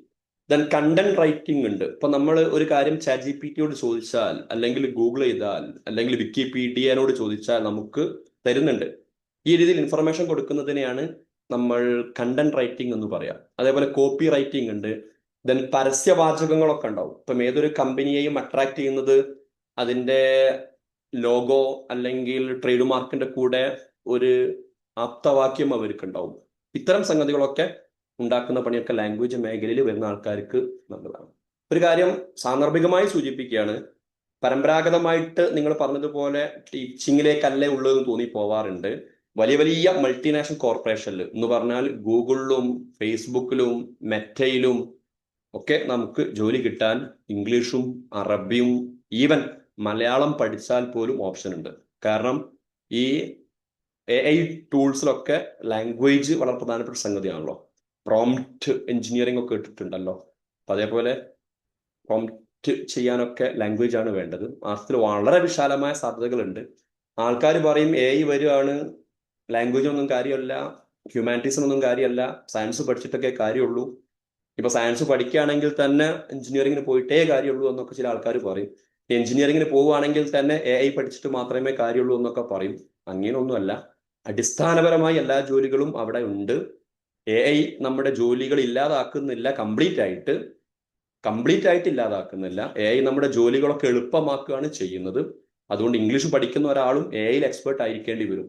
ഒരു ഡോക്ടറും AI ടൂൾസ് ഉപയോഗിക്കേണ്ടി വരും. ഒരു ടീച്ചറും AI ടൂൾസ് ഉപയോഗിക്കേണ്ടി വരും.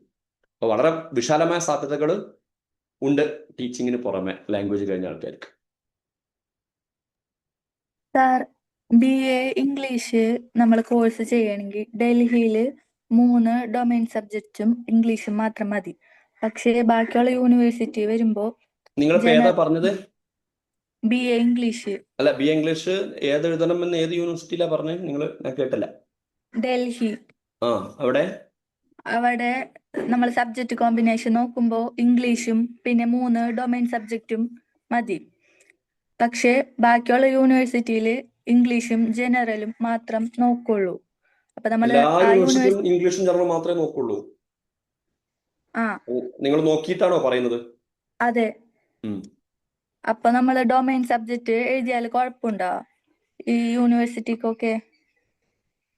അല്ല, നിങ്ങളിപ്പോ പറഞ്ഞത് പ്രകാരം ഇംഗ്ലീഷും ജനറലും ആണ് ബാക്കിയുള്ളത് എന്നല്ലേ പറഞ്ഞത്? ഇപ്പൊ ബാക്കിയുള്ള സ്ഥലത്തേക്ക് അഡ്മിഷൻ കിട്ടണമെങ്കിൽ ഈ സബ്ജക്ട് 23 പറഞ്ഞ ഡൊമൈനത്തത് എഴുതിയാൽ മതിയാവില്ലല്ലോ. ഡൽഹി യൂണിവേഴ്സിറ്റിക്ക് ഉപകാരപ്പെടുള്ളൂ. ക്ലിയർ അല്ലേ? അതായത് നിങ്ങൾ ഏത് കോഴ്സിനാണോ പോവാൻ ആഗ്രഹിക്കുന്നത്, ഏത് സ്ഥാപനത്തിലാണോ പോവാൻ ആഗ്രഹിക്കുന്നത് തീരുമാനിച്ചു കഴിഞ്ഞാൽ വളരെ സിമ്പിളാണിത് പ്രോസസ്സ്. ഇനി കോമൺ ആയിട്ട് റൂൾ ഞാൻ പറയുകയും ചെയ്തു. ഇപ്പൊ സയൻസ് പഠിച്ച ഒരാൾ സയൻസുമായിട്ട് മുന്നോട്ട് പോകാൻ ഉറപ്പിച്ചിട്ടുണ്ടെങ്കിൽ ഒരു പ്രയാസവും ഇല്ല. ഇംഗ്ലീഷ് അങ്ങ് എഴുതുക 1, പിന്നെ 4 ബാക്കിയില്ലേ, അതിലൊന്ന് ജനറൽ ടെസ്റ്റും അങ്ങ് എഴുതുക, 2 ഇനി 3 ബാക്കിയില്ലേ, ആ 3 എന്ത് ചെയ്യുക, ഈ സയൻസ് എടുക്കുക, ഫിസിക്സും കെമിസ്ട്രിയും മാത്സും എഴുതുക. ഓക്കെ, ഏറെക്കുറെ എല്ലായിടത്തും പോകാൻ പറ്റും. ക്ലിയർ അല്ലേ? അതേസമയം സയൻസ് പഠിച്ച ഒരാൾ സയൻസിന് പോകാൻ ആഗ്രഹിക്കുന്നു, സയൻസ് കിട്ടിയിട്ടില്ലെങ്കിൽ കൊമേഴ്സിന് പോകണം, കൊമേഴ്സും കിട്ടിയിട്ടില്ലെങ്കിൽ ഹ്യൂമാനിറ്റീസ് മേഖലയിലേക്ക് പോകണമെന്നൊക്കെ വളരെ വിശാലമായിട്ടാണ് ആലോചിക്കുന്നതെങ്കിൽ ഈ 5 അത് കൊള്ളിക്കാൻ പ്രയാസമായിരിക്കും. അതുകൊണ്ട് ഗോൾ ഒന്നും കൂടെ സ്പെസിഫിക് ആക്കാൻ തീരുമാനിക്കുക CUTക്ക് അപ്ലൈ ചെയ്യാൻ പോകുന്ന സമയത്ത്. അൻവർ സാർ, ഞാൻ ഈ പറഞ്ഞതിലേക്ക് വേറൊന്നും ആഡ് ചെയ്യാനില്ലല്ലോ? ഈ ചോദ്യം ആൾക്കാർ വീണ്ടും വീണ്ടും ചോദിച്ചുകൊണ്ടേയിരിക്കുന്നുണ്ട്.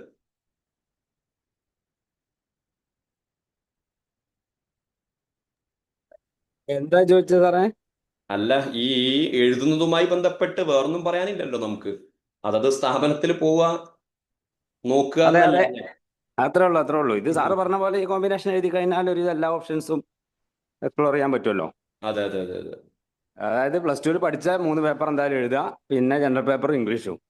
അങ്ങനെയാണെങ്കിൽ തന്നെ ഒരു ഇതെല്ലാ ഓപ്ഷൻസും കിട്ടുമല്ലോ. അതെ.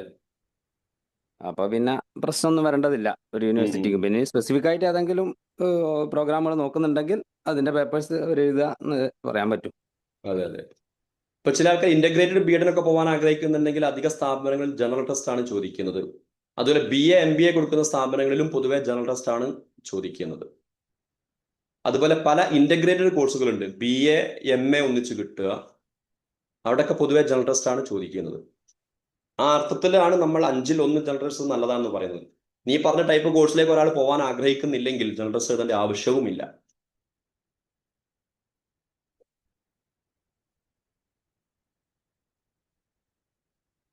നമുക്കൊരു 5 മിനിറ്റ് കൂടെ ഉണ്ട് നമ്മുടെ ഷെഡ്യൂൾ പ്രകാരം. ഇനി ആർക്കൊന്നും ചോദിക്കാനില്ലെങ്കിൽ നമുക്ക് കൺക്ലൂഡ് ചെയ്യുകയും ചെയ്യാം. സർ, BSc ജോഗ്രഫിയുടെ സ്കോപ്പ് പറയാമോ? BSc ജോഗ്രഫി നമ്മളെ ഈ സ്കോപ്പുമായി ബന്ധപ്പെട്ട് പറയുന്നതിന് മുന്നേ ഞാൻ ജനറലായിട്ട് സ്കോപ്പുമായി ബന്ധപ്പെട്ട ഒരു കാര്യം സൂചിപ്പിക്കുകയാണ്. അതിനുശേഷം വിഷയത്തിലേക്ക് വരാം. എന്താന്ന് വെച്ചാല് പൊതുവെ ആൾക്കാർ ചോദിക്കുന്ന ഒരു ചോദ്യമാണ്, സ്കോപ്പ് ഉണ്ടോ, സ്കോപ്പുള്ള കോഴ്സ് പറഞ്ഞു തരൂ, ദെൻ നല്ല കോഴ്സ് പറഞ്ഞു തരൂ എന്നൊക്കെ. സത്യത്തിൽ സ്കോപ്പ് ഉള്ളത് കോഴ്സുകൾക്കോ സ്ഥാപനങ്ങൾക്കോ അല്ല. ഐ റിപ്പീറ്റ്, സ്കോപ്പ് ഉള്ളത് കോഴ്സുകൾക്കോ സ്ഥാപനങ്ങൾക്കോ അല്ല. നമ്മുടെ മക്കൾക്കാണ് സ്കോപ്പ് ഉള്ളതും നമ്മുടെ മക്കൾക്കാണ് സ്കോപ്പ് ഇല്ലാത്തതും. എന്ന് വെച്ചാൽ നമ്മുടെ മക്കൾ ഒരു മേഖലയിൽ ഉഷാറായാൽ സ്കോപ്പ് ഉണ്ട്, നമ്മുടെ മക്കൾ ഒരു മേഖലയിൽ ഉഷാറായിട്ടില്ലെങ്കിൽ സ്കോപ്പ് ഇല്ല. വളരെ സിമ്പിളാണ്. ഇപ്പൊ എപ്പോഴാണ് നമ്മുടെ മക്കൾ ഉഷാറാവുക എന്ന് തീരുമാനിച്ചാൽ പണി കഴിഞ്ഞു. നമ്മുടെ മക്കൾ ഉഷാറാവുക എഫേർട്ട് എടുക്കുന്ന സമയത്താണ്. പണിയെടുക്കണം. ദെൻ ഇനി നമ്മൾ തീരുമാനിക്കുന്നത് എപ്പോഴാണ് പണിയെടുക്കുക. നമ്മുടെ മക്കൾ പണിയെടുക്കണമെങ്കിൽ നമുക്കറിയാം അവർക്ക് താല്പര്യം മേഖലയിലെ പണിയെടുക്കുള്ളൂ. അപ്പൊ നമ്മൾ നമ്മുടെ മക്കളെ പഠിപ്പിക്കാൻ തീരുമാനിച്ചിട്ടുണ്ടാവും ഇരുത്തിയിട്ട്. ഒരു അരമണിക്കൂർ പഠിക്കാൻ ഇരുന്ന് കിട്ടണമെങ്കിൽ 1 മണിക്കൂർ പണി നമ്മൾ എടുക്കേണ്ടി വരും. അതേസമയം അവർക്ക് എന്തെങ്കിലും റീൽസ് കാണാനോ എന്തെങ്കിലും ഈവന്റ് ഉണ്ടാക്കാനോ അവർക്ക് നമ്മൾ പറയേണ്ട ആവശ്യമൊന്നുമില്ല. മണിക്കൂറുകളോളം അവർ ചെലവഴിക്കും. ഞാൻ പറയുന്നത് എന്താണെന്ന് വെച്ചാൽ, ആദ്യം നമ്മൾ നമ്മുടെ താല്പര്യം തിരിച്ചറിയണം. ഇൻട്രസ്റ്റ് ഒന്നാമത്തെ പണി അതാണ്. ജോലി തിരഞ്ഞെടുപ്പിനെ സ്വാധീനിക്കുന്ന ഒരുപാട് ഘടകങ്ങളുണ്ട്. അതിലേറ്റവും പ്രധാനപ്പെട്ട ഘടകം താല്പര്യമാണ്. രണ്ടാമത്തെ ആ മേഖലയിലേക്ക് പോവാനുള്ള കഴിവുണ്ടോ അല്ലേ എന്നുള്ളതാണ്. ആപ്റ്റിറ്റ്യൂഡ്, അഭിരുചി എന്ന് പറയും. ഇൻബോൺ എബിലിറ്റി ടു സംതിങ്, എന്തെങ്കിലും ചെയ്യാൻ ജന്മനാ ഉള്ള കഴിവ്. ഇപ്പൊ നമ്മൾ ചില ആൾക്കാരെ കുറിച്ച് പറയും, അയാൾ പാടാൻ ഉഷാറാണ്, അയാൾ വരക്കാൻ ഉഷാറാണെന്നൊക്കെ. അതൊക്കെ പൊതുവെ സ്കൂളിൽ പോയി ഉണ്ടാക്കുന്നതൊന്നുമല്ല, ജന്മനാ ഉള്ള കഴിവ്. ഇങ്ങനെ ജന്മനാ ഉള്ള കഴിവിന്റെ മേഖല തിരിച്ചറിഞ്ഞ് കോഴ്സുകളും സ്ഥാപനങ്ങളും തിരഞ്ഞെടുത്താലേ നമുക്ക് ഷൈൻ ചെയ്യാൻ പറ്റുള്ളൂ, തിളങ്ങാൻ പറ്റുള്ളൂ, ശോഭിക്കാൻ പറ്റുള്ളൂ. ഇപ്പൊ പൊതുവെ എല്ലാവരും കേട്ടിട്ടുണ്ടാവും, എഞ്ചിനീയറിംഗിന് പോവേണ്ട, എഞ്ചിനീയേഴ്സ് ഒക്കെ വെറുതെ നിൽക്കാന്ന് പറയും. ഓക്കെ, ഇപ്പൊ നമ്മുടെ വീട്ടിലോ കുടുംബത്തിലോ നാട്ടിലോ ഒക്കെ ഉണ്ടാവുകയും ചെയ്യും. എഞ്ചിനീയറിംഗിന് സത്യം പറയുകയാണെങ്കിൽ ഒരു പ്രശ്നവുമില്ല. എഞ്ചിനീയറിംഗ് പോയ ആൾക്കാണ് പ്രശ്നമുള്ളത്. 1-2 എക്സാമ്പിൾ പറഞ്ഞാൽ വളരെ ക്ലിയറാണ്. സിവിൽ എഞ്ചിനീയറിംഗ് എന്ന് പറഞ്ഞാൽ എന്താണ്? എഞ്ചിനീയറിംഗ് ആണ്, ബിടെക് ആണ്. വീടുണ്ടാക്കുക, പാലുണ്ടാക്കുക, ബിൽഡിംഗ് ഉണ്ടാക്കുക. ആരെങ്കിലും വീടുണ്ടാക്കുക നിർത്തി വെച്ചിട്ടുണ്ടോ? ഇപ്പൊ നേരത്തെ നമ്മൾ പറഞ്ഞു എഐനെ കുറിച്ച്. എഐ വന്നു, ഒരുപാട് സാധനം ഇല്ലാതായി പോയി. എന്ത് വന്നിട്ടുണ്ടെങ്കിലും വീടുണ്ടാക്കുക എന്നുള്ള പണി എവിടെയും നിന്നിട്ടില്ല. ബിൽഡിംഗ് ഉണ്ടാക്കുക നിന്നിട്ടില്ല, പാലുണ്ടാക്കുക നിന്നിട്ടില്ല. ഇപ്പൊ എഞ്ചിനീയറിംഗിന് ഒരു കുഴപ്പമില്ല. ദെൻ മെക്കാനിക്കൽ എഞ്ചിനീയറിംഗ് യന്ത്രവൽക്കരണവുമായി ബന്ധപ്പെട്ടതാണ്. നമ്മളിപ്പോ പറഞ്ഞുകൊണ്ടിരിക്കുന്ന തന്നെ എന്താണ്? യന്ത്രവൽക്കരണം വരുമ്പോൾ ജോലി ഇല്ലാതാവുമെന്നാണ്. അപ്പൊ യന്ത്രവൽക്കരണം എന്ന് പറഞ്ഞാൽ ബിടെക് ആണ്, മെക്കാനിക്കലാണ്. ഓട്ടോമൊബൈൽ എഞ്ചിനീയറിംഗ് അല്ലെ, വാഹനങ്ങളുമായി ബന്ധപ്പെട്ടതാണ്. റോഡിൽ വാഹനങ്ങൾ ഇറങ്ങാതിരിക്കുന്നില്ലല്ലോ. അത് ഡീസലും പെട്രോളും ഉള്ളത് ഇലക്ട്രിക്കോ ഹൈഡ്രജനോ ആവുമെന്നല്ലാതെ. ഞാൻ പറഞ്ഞു വരുന്നത് എന്താണെന്ന് വെച്ചാൽ, ആ പോയ ആളുടെ പ്രശ്നമാണത്, ജോലി ഉണ്ടോ ഇല്ലേ എന്ന് പറഞ്ഞാൽ. ബിടെക് കഴിഞ്ഞ ഒരാള് 1 ലക്ഷം മാസത്തിൽ ശമ്പളം വാങ്ങുന്നവനുണ്ടാവും, 10,000 വാങ്ങുന്നവനുണ്ടാവും, ഒരു ജോലി ഇല്ലാത്തവരുണ്ടാവും. കൊല്ലത്തിൽ 1 കോടി വാങ്ങുന്ന ആളുണ്ട്. പേപ്പറിൽ വന്ന ന്യൂസാണ്, കൊല്ലത്തിൽ 1 കോടി. പിന്നെ കഴിഞ്ഞ ആഴ്ച പേപ്പറിൽ വന്നു 2.5 കോടിയാണ് ശമ്പളം. ജസ്റ്റ് ബിടെക് കഴിയുന്നേ ഉള്ളൂ, കഴിഞ്ഞിട്ട് പോലും ഇല്ല. ഞാൻ പറഞ്ഞതെന്ന് വെച്ചാൽ, ഏതെങ്കിലും എക്സെപ്ഷൻ കേസ് കണ്ടിട്ട് ജനറലൈസ് ചെയ്തിട്ട് പറയല്ല. ഇതിന്റെ ബേസ് എന്ന് പറഞ്ഞാൽ താല്പര്യവും കഴിവും മാച്ച് ചെയ്യുക എന്നുള്ളതാണ്. ഇപ്പൊ താല്പര്യമുണ്ട്, കഴിവില്ല, പ്രശ്നമാണ്. ഇനി കഴിവുകളുണ്ട്. ഞാൻ പലപ്പോഴും കുട്ടികളെ കാണാറുണ്ട്, പല പല മേഖലയിൽ കഴിവുണ്ടാവും, പക്ഷെ പ്രത്യേകിച്ച് ഒരു മേഖലയോട് എന്തില്ല, താല്പര്യമില്ല. ഈ താല്പര്യം ഇല്ലാതിരിക്കാൻ ഒരു കാരണം എന്താണെന്ന് വെച്ചാൽ, ഈ സോഷ്യൽ മീഡിയയിലൊക്കെ കാണുന്ന സംഗതികളാണ്. യൂട്യൂബിൽ ആരെങ്കിലും എന്തെങ്കിലും പറയുന്നതൊക്കെ കേട്ടിട്ട് ഇതാണ് ലോകമെന്നങ്ങ് അന്ധമായി വിചാരിച്ചു പോകും. അതുകൊണ്ട് താല്പര്യവും കഴിവും എവിടെയാണോ മാച്ച് ചെയ്യുന്നത് അവിടെ വെച്ചിട്ട് നമ്മൾ എന്ത് ചെയ്യണം? കരിയർ പ്ലാൻ ചെയ്യണം. ദെൻ എഫേർട്ട്, പണിയെടുക്കണം. ഇപ്പൊ ചില ആൾക്കാർ വലിയ ലക്ഷ്യം തീരുമാനിച്ചു, താല്പര്യവും കഴിവും ഒക്കെ ഉണ്ട്, ചില സ്ഥാപനങ്ങളൊക്കെ പോയി, പിന്നെ ചിത്രത്തിലുണ്ടാവില്ല. കാരണം എന്താ? പണിയെടുത്തിട്ടുണ്ടാവില്ല. അതുകൊണ്ട് താല്പര്യവും കഴിവും അധ്വാനവും ഒന്നിച്ചു വന്നാൽ, മാച്ച് ചെയ്ത് വന്നാൽ എല്ലാറ്റിനും സാധ്യത ഉണ്ട്. അല്ലെങ്കിൽ സാധ്യതയുടെ ചില പ്രശ്നങ്ങളൊക്കെ ഉണ്ടാവും. അത്തരം പ്രശ്നങ്ങൾ ഒഴിവാക്കാൻ വേണ്ടിയിട്ടാണ് നമ്മൾ കരിയർ പ്ലാൻ ചെയ്യണം. അതുപോലെ തന്നെ ആപ്റ്റ്യൂഡ് ടെസ്റ്റ് എഴുതിയിട്ട് കാര്യങ്ങൾ തീരുമാനിക്കണം എന്നൊക്കെ പറയുന്നത്. ആപ്റ്റ്യൂഡ് ടെസ്റ്റുമായി ബന്ധപ്പെട്ട കാര്യങ്ങളൊക്കെ ഞാൻ തുടക്കത്തിൽ പറഞ്ഞു കഴിഞ്ഞു, ഞാൻ ആവർത്തിക്കുന്നില്ല. ഇനി ജിയോഗ്രഫി ഒന്ന് നമുക്ക് ടീച്ചിങ് പറയാൻ പറ്റും. MSc ജിയോഗ്രഫി BEd ഒക്കെ ചെയ്താൽ ഹൈസ്കൂൾ, +2, UP സ്കൂൾ മേഖലയിലേക്ക് വരാം. നെറ്റ് അതുപോലെ തന്നെ PhD ലെവലിലേക്കൊക്കെ പോയാൽ കോളേജ്, യൂണിവേഴ്സിറ്റി ലെക്ചറർ ഒക്കെ ആവാൻ പറ്റും. പിന്നെ മറ്റൊന്നാണ് GIS സ്പെഷ്യലിസ്റ്റ് എന്നുള്ളത് അല്ലെ. നമ്മളിപ്പം എല്ലാം ഗൂഗിൾ വഴി, ഗൂഗിൾ മാപ്പ് വഴി ഒക്കെ കാര്യങ്ങളൊക്കെ തീരുമാനിക്കുന്നതാണ്. അപ്പൊ ആ അർത്ഥത്തിൽ ജിയോഗ്രഫി കഴിഞ്ഞ ആൾക്കാർക്ക് ആ മേഖലയിലേക്ക് വരാൻ പറ്റും. മറ്റൊന്നാണ് കാർട്ടോഗ്രാഫർ. ഓക്കെ, നമ്മുടെ ഈ മാപ്പ് നിർമ്മാണമൊക്കെ ആയി ബന്ധപ്പെട്ട സംഗതികൾ, ആ മേഖലയിലേക്ക് നമുക്ക് ജോലിക്ക് ശ്രമിക്കാൻ പറ്റും. ദെൻ ക്ലൈമറ്റോളജിസ്റ്റ് ഉണ്ട്. ഇപ്പൊ നമ്മൾ ഈ കാലാവസ്ഥാ പ്രവചനമൊക്കെ ആയി ബന്ധപ്പെട്ടെന്നും കാണുന്നതാണ്. എല്ലാ പേപ്പറിലും എല്ലാ ചാനലുകളിലും ഈ സാധനമുണ്ട്. ആ മേഖലയിലേക്ക് വരാൻ പറ്റും. ദെൻ എർബൻ പ്ലാൻ എന്ന് പറഞ്ഞൊരു ഓപ്ഷൻ ഉണ്ട്. എന്ന് പറഞ്ഞാൽ നമുക്ക് ടൗൺഷിപ്പ് ഒക്കെ കാണാം. നമ്മളിപ്പോൾ വലിയ ടൂറിസ്റ്റ് ഡെസ്റ്റിനേഷനിലേക്ക് പോവാണ്, അവിടെ ഒരു പ്ലാനിങ് ഉണ്ടാവും. അവിടെ പുഴ ഉണ്ടാവും, ബിൽഡിംഗ് ഉണ്ടാവും, ഹോട്ടൽ ഉണ്ടാവും, റിസോർട്ട് ഉണ്ടാവും, സ്വിമ്മിംഗ് പൂൾ ഉണ്ടാവും അല്ലെ. ഈ രീതിയിലുള്ള പ്ലാനിങ്ങിലൊക്കെ സ്പെഷ്യലൈസേഷനും ഒക്കെ അങ്ങനെ വളരെ വ്യത്യസ്തമായ മേഖലയിലേക്കൊക്കെ വരാൻ പറ്റും. അതുപോലെ ഓയിൽ ആൻഡ് ഗ്യാസ് മേഖലയിലേക്ക്, മൈനിങ് മേഖലയിലേക്കൊക്കെ ജിയോഗ്രഫി, ജിയോളജി ഒക്കെ കഴിഞ്ഞ ആൾക്കാർക്കൊക്കെ സാധ്യത ഉണ്ട്. വെറും ഒരു ടീച്ചിങ് ഒക്കെ ആഗ്രഹിക്കുന്ന ആൾ ജിയോഗ്രഫിയിലേക്കാണ് സാധ്യത കൂടുതൽ ഉണ്ടാവുക, മറ്റ് സോഷ്യൽ സയൻസ് വിഷയങ്ങളിലേക്കൊക്കെ ആയിരിക്കും. ജിയോഗ്രഫി എന്നുള്ള അർത്ഥത്തിൽ അതും ക്വാളിഫിക്കേഷൻ ഉള്ളവർക്ക് മാത്രം കിട്ടുന്ന ജോലികളൊക്കെ ഹൈസ്കൂൾ വരെ ഇല്ല. സോഷ്യൽ സയൻസ് ഒക്കെ പഠിപ്പിക്കാൻ ജിയോഗ്രഫി വേണ്ടതില്ല. പിന്നെ +2 +2ലും മറ്റു വിഷയങ്ങളെപ്പോലെ ജോഗ്രഫി ഇല്ല. ഒരു കെമിസ്ട്രിയോ ഫിസിക്സോ ബോട്ടണിയോ അല്ലെങ്കിൽ ഹ്യൂമാനിറ്റീസുകാർ പഠിച്ച എക്കണോമിക്സോ ഹിസ്റ്ററിയോ പൊളിറ്റിക്കൽ സയൻസോ ഇംഗ്ലീഷോ മലയാളോ അറബിയോ അത്ര വലിയ ഓപ്ഷൻ ഇല്ല. അതേസമയം ഒരു ടോപ്പ് ലെവലിലേക്ക് വരികയാണെങ്കിൽ, ശ്രദ്ധിക്കണേ, ഒരു ടോപ്പ് ലെവലിലേക്ക് പെർഫോം ചെയ്യുകയാണെങ്കിൽ ഞാൻ ഈ പറഞ്ഞ GIS-ഉം കാർട്ടോഗ്രാഫറും ക്ലൈമറ്റ് മേഖലയിലേക്ക് ഒക്കെ വരാൻ പറ്റും. ഞാനൊരു ബയോസയൻസ് സ്റ്റുഡന്റ് ആണ്. ഞാൻ സുവോളജി എടുക്കുന്നതാണ് അല്ലെങ്കിൽ BSW കോഴ്സ് എടുക്കുന്നതായിരിക്കും ബെറ്റർ. എനിക്ക് ഫിസിക്സ് കെമിസ്ട്രി മാത്സിനോട് ഒട്ടും താല്പര്യമില്ല. ഞാൻ ഇപ്പോൾ ഇതുവരെ പറഞ്ഞതിൽ ആ പറഞ്ഞ പോയിന്റ് ഏറെക്കുറെ കംപ്ലീറ്റ് ഉണ്ട്. ഞാൻ ഇപ്പം ജസ്റ്റ് പറഞ്ഞത് നിങ്ങൾ കേട്ടില്ലേ? കേട്ടില്ലേ? ഹലോ, കേട്ടിട്ടില്ലെങ്കിൽ ഞാൻ ആവർത്തിക്കാം, കേട്ടിട്ടുണ്ടെങ്കിൽ ആവർത്തിക്കേണ്ടതില്ല. കേട്ടിട്ടില്ലേ? മനസ്സിലായി. ഓക്കെ, ഇനി അതിന് പുറമെ ക്ലിയർ ആയി. അതിന് പുറമെ ഒന്നും കൂടെ പറയാണ്, നമ്മൾ ഏതെങ്കിലും ഒരു ഇഷ്ടം എന്ന് തുടക്കത്തിൽ ഞാൻ പറഞ്ഞത്, ഇഷ്ടം തിരിച്ചറിയുക എന്നുള്ളത്, ആ ഇഷ്ടം എന്ന് പറയുന്ന സമയത്ത് നിങ്ങൾ ഈ പറഞ്ഞതുപോലെ പലപ്പോഴും കുട്ടികൾ പറയാ എനിക്ക് ഫിസിക്സ് ബുദ്ധിമുട്ടാണ്, അല്ലെങ്കിൽ മാത്സ് ബുദ്ധിമുട്ടാണ്, എനിക്ക് ബയോളജി ഇഷ്ടമാണ്, കെമിസ്ട്രി ഇഷ്ടമാണ് എന്നുള്ള രീതിയിലാണ്. സത്യത്തിൽ ഒരു വിഷയം ഇഷ്ടമുണ്ടോ ഇഷ്ടല്ലേ എന്നുള്ളതല്ല നമ്മുടെ കരിയർ പ്ലാനിങ്ങിനെ കൂടുതൽ സ്വാധീനിക്കേണ്ടത്. ഇഷ്ടമല്ലെങ്കിൽ പഠിക്കൂല എന്നുള്ളത് 100% ഉറപ്പാണ്, അതിലൊന്നും യാതൊരു സംശയവും ഇല്ല കേട്ടോ. പക്ഷെ ഇഷ്ടം എന്നതിനപ്പുറം ജോലി എന്നുള്ള ഇഷ്ടം നമ്മൾ ഐഡന്റിഫൈ ചെയ്യാൻ കഴിഞ്ഞാൽ ഈ പ്രയാസം നമുക്ക് ഒഴിവാക്കാൻ പറ്റും.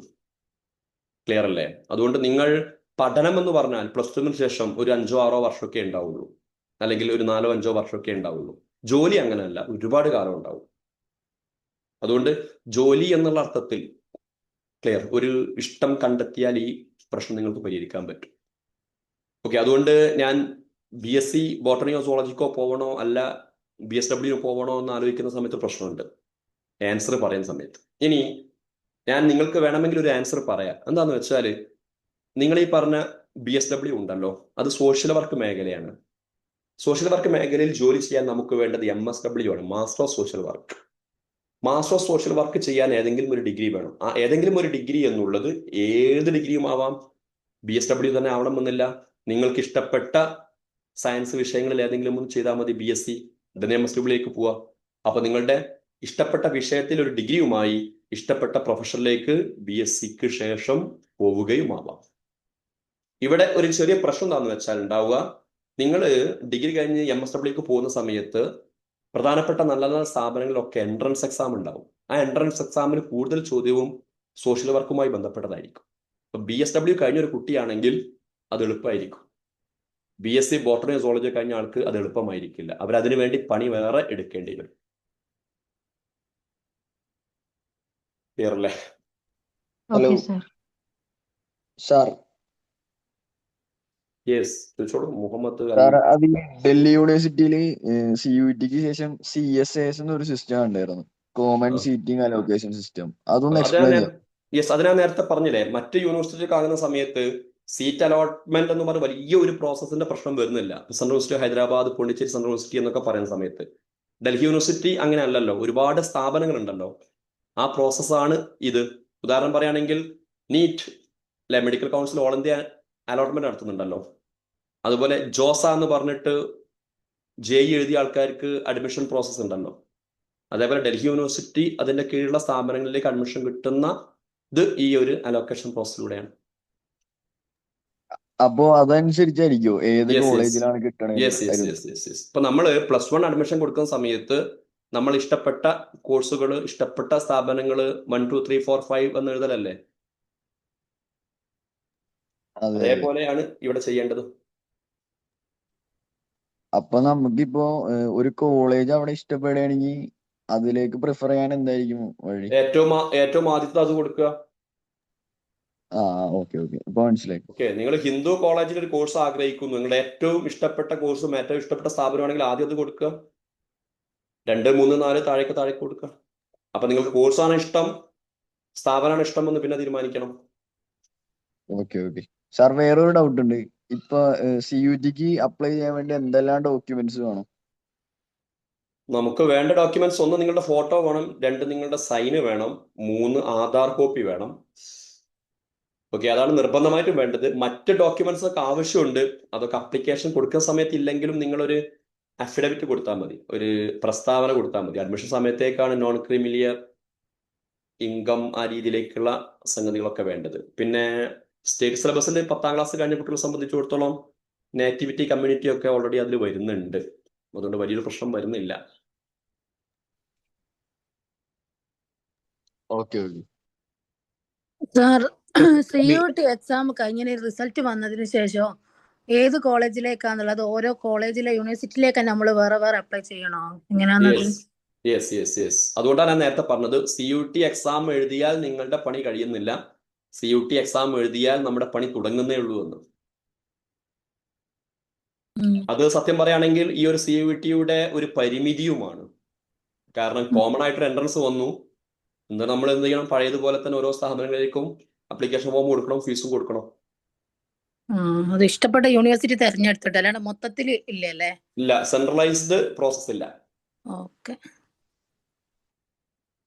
BSc സൈക്കോളജി ഡൽഹി യൂണിവേഴ്സിറ്റിയുടെ താഴെ പഠിക്കണമെങ്കിൽ ഞാൻ പ്ലസ് 1 പ്ലസ് 2 സൈക്കോളജി പഠിക്കുന്നുണ്ടോ? ഇല്ല, നിർബന്ധമല്ല. സയൻസ് പഠിച്ച ആൾക്കാരാണെങ്കിൽ തീരെ പ്രശ്നം വരുന്നില്ല. ഇനി സയൻസ് പഠിക്കാത്ത ആൾക്കാർ സൈക്കോളജിക്ക് പോകാൻ ആഗ്രഹിക്കുന്നുണ്ടെങ്കിൽ ചിലപ്പോൾ പ്ലസ് 2 തലത്തിൽ സൈക്കോളജി പഠിച്ചിരിക്കണം എന്നൊക്കെ പറയാൻ സാധ്യത ഉണ്ട്. അത് നേരത്തെ പറഞ്ഞതുപോലെ എലിജിബിലിറ്റി കോളം ഉണ്ടാവും. ഞാൻ നേരത്തെ പറഞ്ഞില്ല, ഓരോ യൂണിവേഴ്സിറ്റിയും നിങ്ങൾ പോകുന്ന സമയത്ത് പ്രോഗ്രാം CUT-ൽ എഴുതേണ്ട പരീക്ഷ എന്താണ്, എലിജിബിലിറ്റി എന്താണ് അവിടെ പറയും. സയൻസ് പഠിച്ച കുട്ടികളാണെങ്കിൽ പ്രശ്നം വരുന്നില്ല, സൈക്കോളജി പഠിക്കണം എന്ന് വരുന്നില്ല. സയൻസ് പഠിക്കാത്ത കുട്ടികൾ BSc സൈക്കോളജിക്ക് പോവുകയാണെങ്കിൽ ചിലപ്പോൾ പ്ലസ് 2-ൽ സൈക്കോളജി പഠിച്ചിരിക്കണം എന്ന് പറയാറുണ്ട്. ഇപ്പൊ ഹ്യൂമാനിറ്റീസിൽ സൈക്കോളജി ഉള്ള സ്കൂളുകളൊക്കെ ഉണ്ടല്ലോ. പിന്നെ ഒരു കാര്യം കൂടെ ശ്രദ്ധിക്കേണ്ടത്, സൈക്കോളജി നമ്മളൊരു ക്ലിനിക്കൽ സൈക്കോളജി അഡ്വാൻസ് ലെവലിലേക്കൊക്കെ പോകുന്ന സമയത്ത് ഒരു സയൻസ് ബാക്ക്ഗ്രൗണ്ട് ഉള്ള ആൾക്കാർക്കായിരിക്കും അത് കുറച്ചും കൂടെ നല്ലത്. നിർബന്ധമല്ല, നല്ലത്. നമ്മുടെ ഈ ഫോട്ടോ അതുപോലെ സൈന് അതൊക്കെ നിശ്ചിത ഫോർമാറ്റിൽ അങ്ങനെ പറയുന്നുണ്ടോ സാർ? യെസ് അതൊക്കെ ഇതുണ്ട്. നമ്മൾ സ്വാഭാവികമായിട്ടും നമ്മളൊരു അക്ഷയ സെന്റർ അല്ലെങ്കിൽ കഫേയിലൊക്കെ പോയിട്ടായിരിക്കും ചെയ്യാം. പിന്നെ അവർക്കൊക്കെ ഇതിനെക്കുറിച്ച് നല്ല ധാരണ ഉണ്ടാവും. അല്ലെങ്കിൽ നിങ്ങൾ സ്വന്തം ചെയ്യുകയാണെങ്കിൽ പ്രോസ്പെക്ടസ് വായിക്കണം. ഓക്കെ. കൂടുതൽ അപ്ലോഡിങ്ങും കാര്യങ്ങളൊക്കെ ഇല്ലാത്തത് കൊണ്ട് സ്വന്തം ചെയ്യാനേ ഉള്ളൂ കേട്ടോ. എല്ലാവരും അക്ഷയയിലേക്ക് പോകണമെന്ന് ഞാൻ പറഞ്ഞതായിട്ട് ആരും വിചാരിക്കരുത്. സാർ, പിന്നെ ഈ CUT-ക്ക് ശേഷം യൂണിവേഴ്സിറ്റികളുടെ പ്രൊസീജിയർ എല്ലാ യൂണിവേഴ്സിറ്റി ഒരേ സമയത്തായിരിക്കും? ഏറെക്കുറെ ഒരേ സമയത്താണ് ഉണ്ടാവുക. അപ്പൊ അതുമായി ബന്ധപ്പെട്ട നോട്ടിഫിക്കേഷൻസ് ഒക്കെ എവിടെ കിട്ടും? സിജിയുടെ വാട്സപ്പ് കമ്മ്യൂണിറ്റി ഗ്രൂപ്പുകളൊക്കെ ഉണ്ട്, അതിലൊക്കെ ജോയിൻ ചെയ്താൽ വിവരങ്ങൾ കിട്ടും. അതുപോലെ തന്നെ സിജിയുടെ വെബ്സൈറ്റിൽ കാര്യങ്ങളൊക്കെ അപ്ഡേറ്റ് ചെയ്യും, അതിൽ നോക്കാം. അല്ലെങ്കിൽ CUT-യുടെ വെബ്സൈറ്റ് ക്ലിക്ക് ചെയ്താൽ നേരത്തെ പറഞ്ഞില്ല യൂണിവേഴ്സിറ്റീസ് ലിങ്ക്, ആ യൂണിവേഴ്സിറ്റീസ് ലിങ്ക് നോക്കിയാൽ ഓരോന്നും ക്ലിക്ക് ചെയ്ത് നോക്കിയാൽ മതി. ഇടയ്ക്കൊക്കെ ഒന്ന് ഈ ഡൽഹി യൂണിവേഴ്സിറ്റി പോലെ തന്നെയാണോ ബാക്കി എല്ലാവരും? അവിടെയും സീറ്റിംഗ് അലോക്കേഷൻ സിസ്റ്റം ഇല്ല, ഞാൻ പറഞ്ഞു കഴിഞ്ഞില്ലേ. ഇപ്പം ജാമിയ മില്ലിയ എന്ന് പറഞ്ഞാൽ ഒരു സ്ഥാപനമേ ഉള്ളൂ, സെൻട്രൽ യൂണിവേഴ്സിറ്റി ഹൈദരാബാദ് എന്ന് പറഞ്ഞാൽ ഒരു സ്ഥാപനമേ ഉള്ളൂ. അതുകൊണ്ട് അവിടെ ഒരു സെൻട്രലൈസ്ഡ് സീറ്റ് അലോട്ട്മെന്റ് എന്ന് പറഞ്ഞാൽ ആവശ്യമില്ല. ഉണ്ടെങ്കിൽ തന്നെ ഒരു സ്ഥാപനമേ ഉള്ളൂ. മറ്റത് അങ്ങനല്ല. ഡൽഹി യൂണിവേഴ്സിറ്റിയിൽ ഒരുപാട് സ്ഥാപനങ്ങളുണ്ട്. അതുകൊണ്ട് ഈ കോമൺ സീറ്റ് അലോക്കേഷൻ പ്രോസസ്സിൽ നമ്മൾ എന്ത് ചെയ്താൽ മതി, കൊടുത്താൽ മതി. യൂണിവേഴ്സിറ്റിയിൽ നമ്മൾ അപ്ലൈ ചെയ്ത് ഫോം ചെയ്ത് കഴിഞ്ഞാൽ പിന്നെ അവരെന്തോ നമ്മളെ മെസ്സേജ് വന്ന് അറിയിക്കുകയാണോ ചെയ്യുക? യെസ് നമ്മൾ നോട്ടിഫിക്കേഷൻ ശ്രദ്ധിക്കണം. നമുക്ക് മെയിൽ എന്തെങ്കിലും വരുന്നുണ്ടോ എന്നൊക്കെ ശ്രദ്ധിച്ചുകൊണ്ടേയിരിക്കണം. ഹയർ സെക്കൻഡറിയിലൊക്കെ പൊതുവെ അലോട്ട്മെന്റ് 1ഉം 2ഉം ഒക്കെ വന്നാൽ അതൊന്നും നോക്കാത്ത അറിയാത്ത ആൾക്കാരൊക്കെ ഉണ്ടാവാറുണ്ട്. ഫോൺ ചെയ്യുന്ന സമയത്താണ് വന്നതൊക്കെ അറിയുന്നത്. അപ്പോൾ അങ്ങനെ ഫോൺ ചെയ്യുന്ന പരിപാടിയൊന്നും ഉണ്ടാവില്ല. നമ്മൾ സ്ഥാപനങ്ങളിലേക്ക് അപ്ലൈ ചെയ്താൽ നിർബന്ധമായിട്ടും നമ്മൾ എന്ത് ചെയ്യണം, മെയില് ശ്രദ്ധിച്ചുകൊണ്ടേയിരിക്കണം. അപ്പൊ എന്തോ കൗൺസിലിംഗ് എന്തോ പറഞ്ഞത് നമ്മൾ അവിടെ പോയി കൗൺസിലിംഗ് പറഞ്ഞാൽ നമ്മളെ ജോയിൻ ചെയ്യുന്നതാണ്. അല്ലേ? ഓക്കെ. നമ്മുടെ നിശ്ചിത സമയം കഴിഞ്ഞിട്ട് 10 മിനിറ്റ് ആയിട്ടുണ്ട്. ഇനി അത്യാവശ്യമായിട്ട് ആർക്കും ചോദിക്കാനില്ലെങ്കിൽ എങ്ങനെ കീമിന്റെ ആവശ്യമുള്ള ഇങ്ങനെ ക്ലാസ് അടുത്ത ഞായറാഴ്ച മിക്കവാറും കീമായിരിക്കും. ഓക്കെ സമയമുണ്ടല്ലോ അല്ലേ? ആ, നിങ്ങൾ എല്ലാവരോടും പറയണം. കഴിഞ്ഞ 3 വർഷമായി എല്ലാ ഞായറാഴ്ചയും നടന്നുകൊണ്ടിരിക്കുന്ന ഒരു പരിപാടിയാണ് ഇത്. എല്ലാ ആൾക്കാർക്കും എല്ലാ ദിവസവും ജോയിൻ ചെയ്യണമെന്നില്ല. അവരവർക്ക് താല്പര്യമുള്ള മേഖലകളുടെ ടോപ്പിക് ഉണ്ടെങ്കിൽ ജോയിൻ ചെയ്യാം. അതുപോലെ തന്നെ 10ാം ക്ലാസ്സിലെ കുട്ടികളൊക്കെ രക്ഷിതാക്കളൊക്കെ ഉണ്ടെങ്കിൽ അവർ എല്ലാറ്റിലും ജോയിൻ ചെയ്യുക. കാരണം എല്ലാം അവർക്ക് ആവശ്യമുണ്ടാവും. അപ്പോൾ സയൻസ് എടുത്ത ഒരാൾ സയൻസിൽ തന്നെ മുന്നോട്ട് പോകാൻ ആഗ്രഹിക്കുന്നെങ്കിൽ സയൻസുമായി ബന്ധപ്പെട്ടത്. ഓക്കെ, ഇനിയിപ്പോൾ സയൻസ് എടുത്ത ഒരാൾ സയൻസിലേക്ക് തന്നെ പോകാനൊന്നും ആഗ്രഹിക്കുന്നില്ല, കൊമേഴ്സിലേക്ക് മാറാനോ ഹ്യൂമാനിറ്റീസിലേക്കോ മാറാനോ ആഗ്രഹിക്കുന്നുണ്ടെങ്കിൽ എല്ലാ സെഷനുകളും അവർക്ക് ഉപകാരപ്പെടും.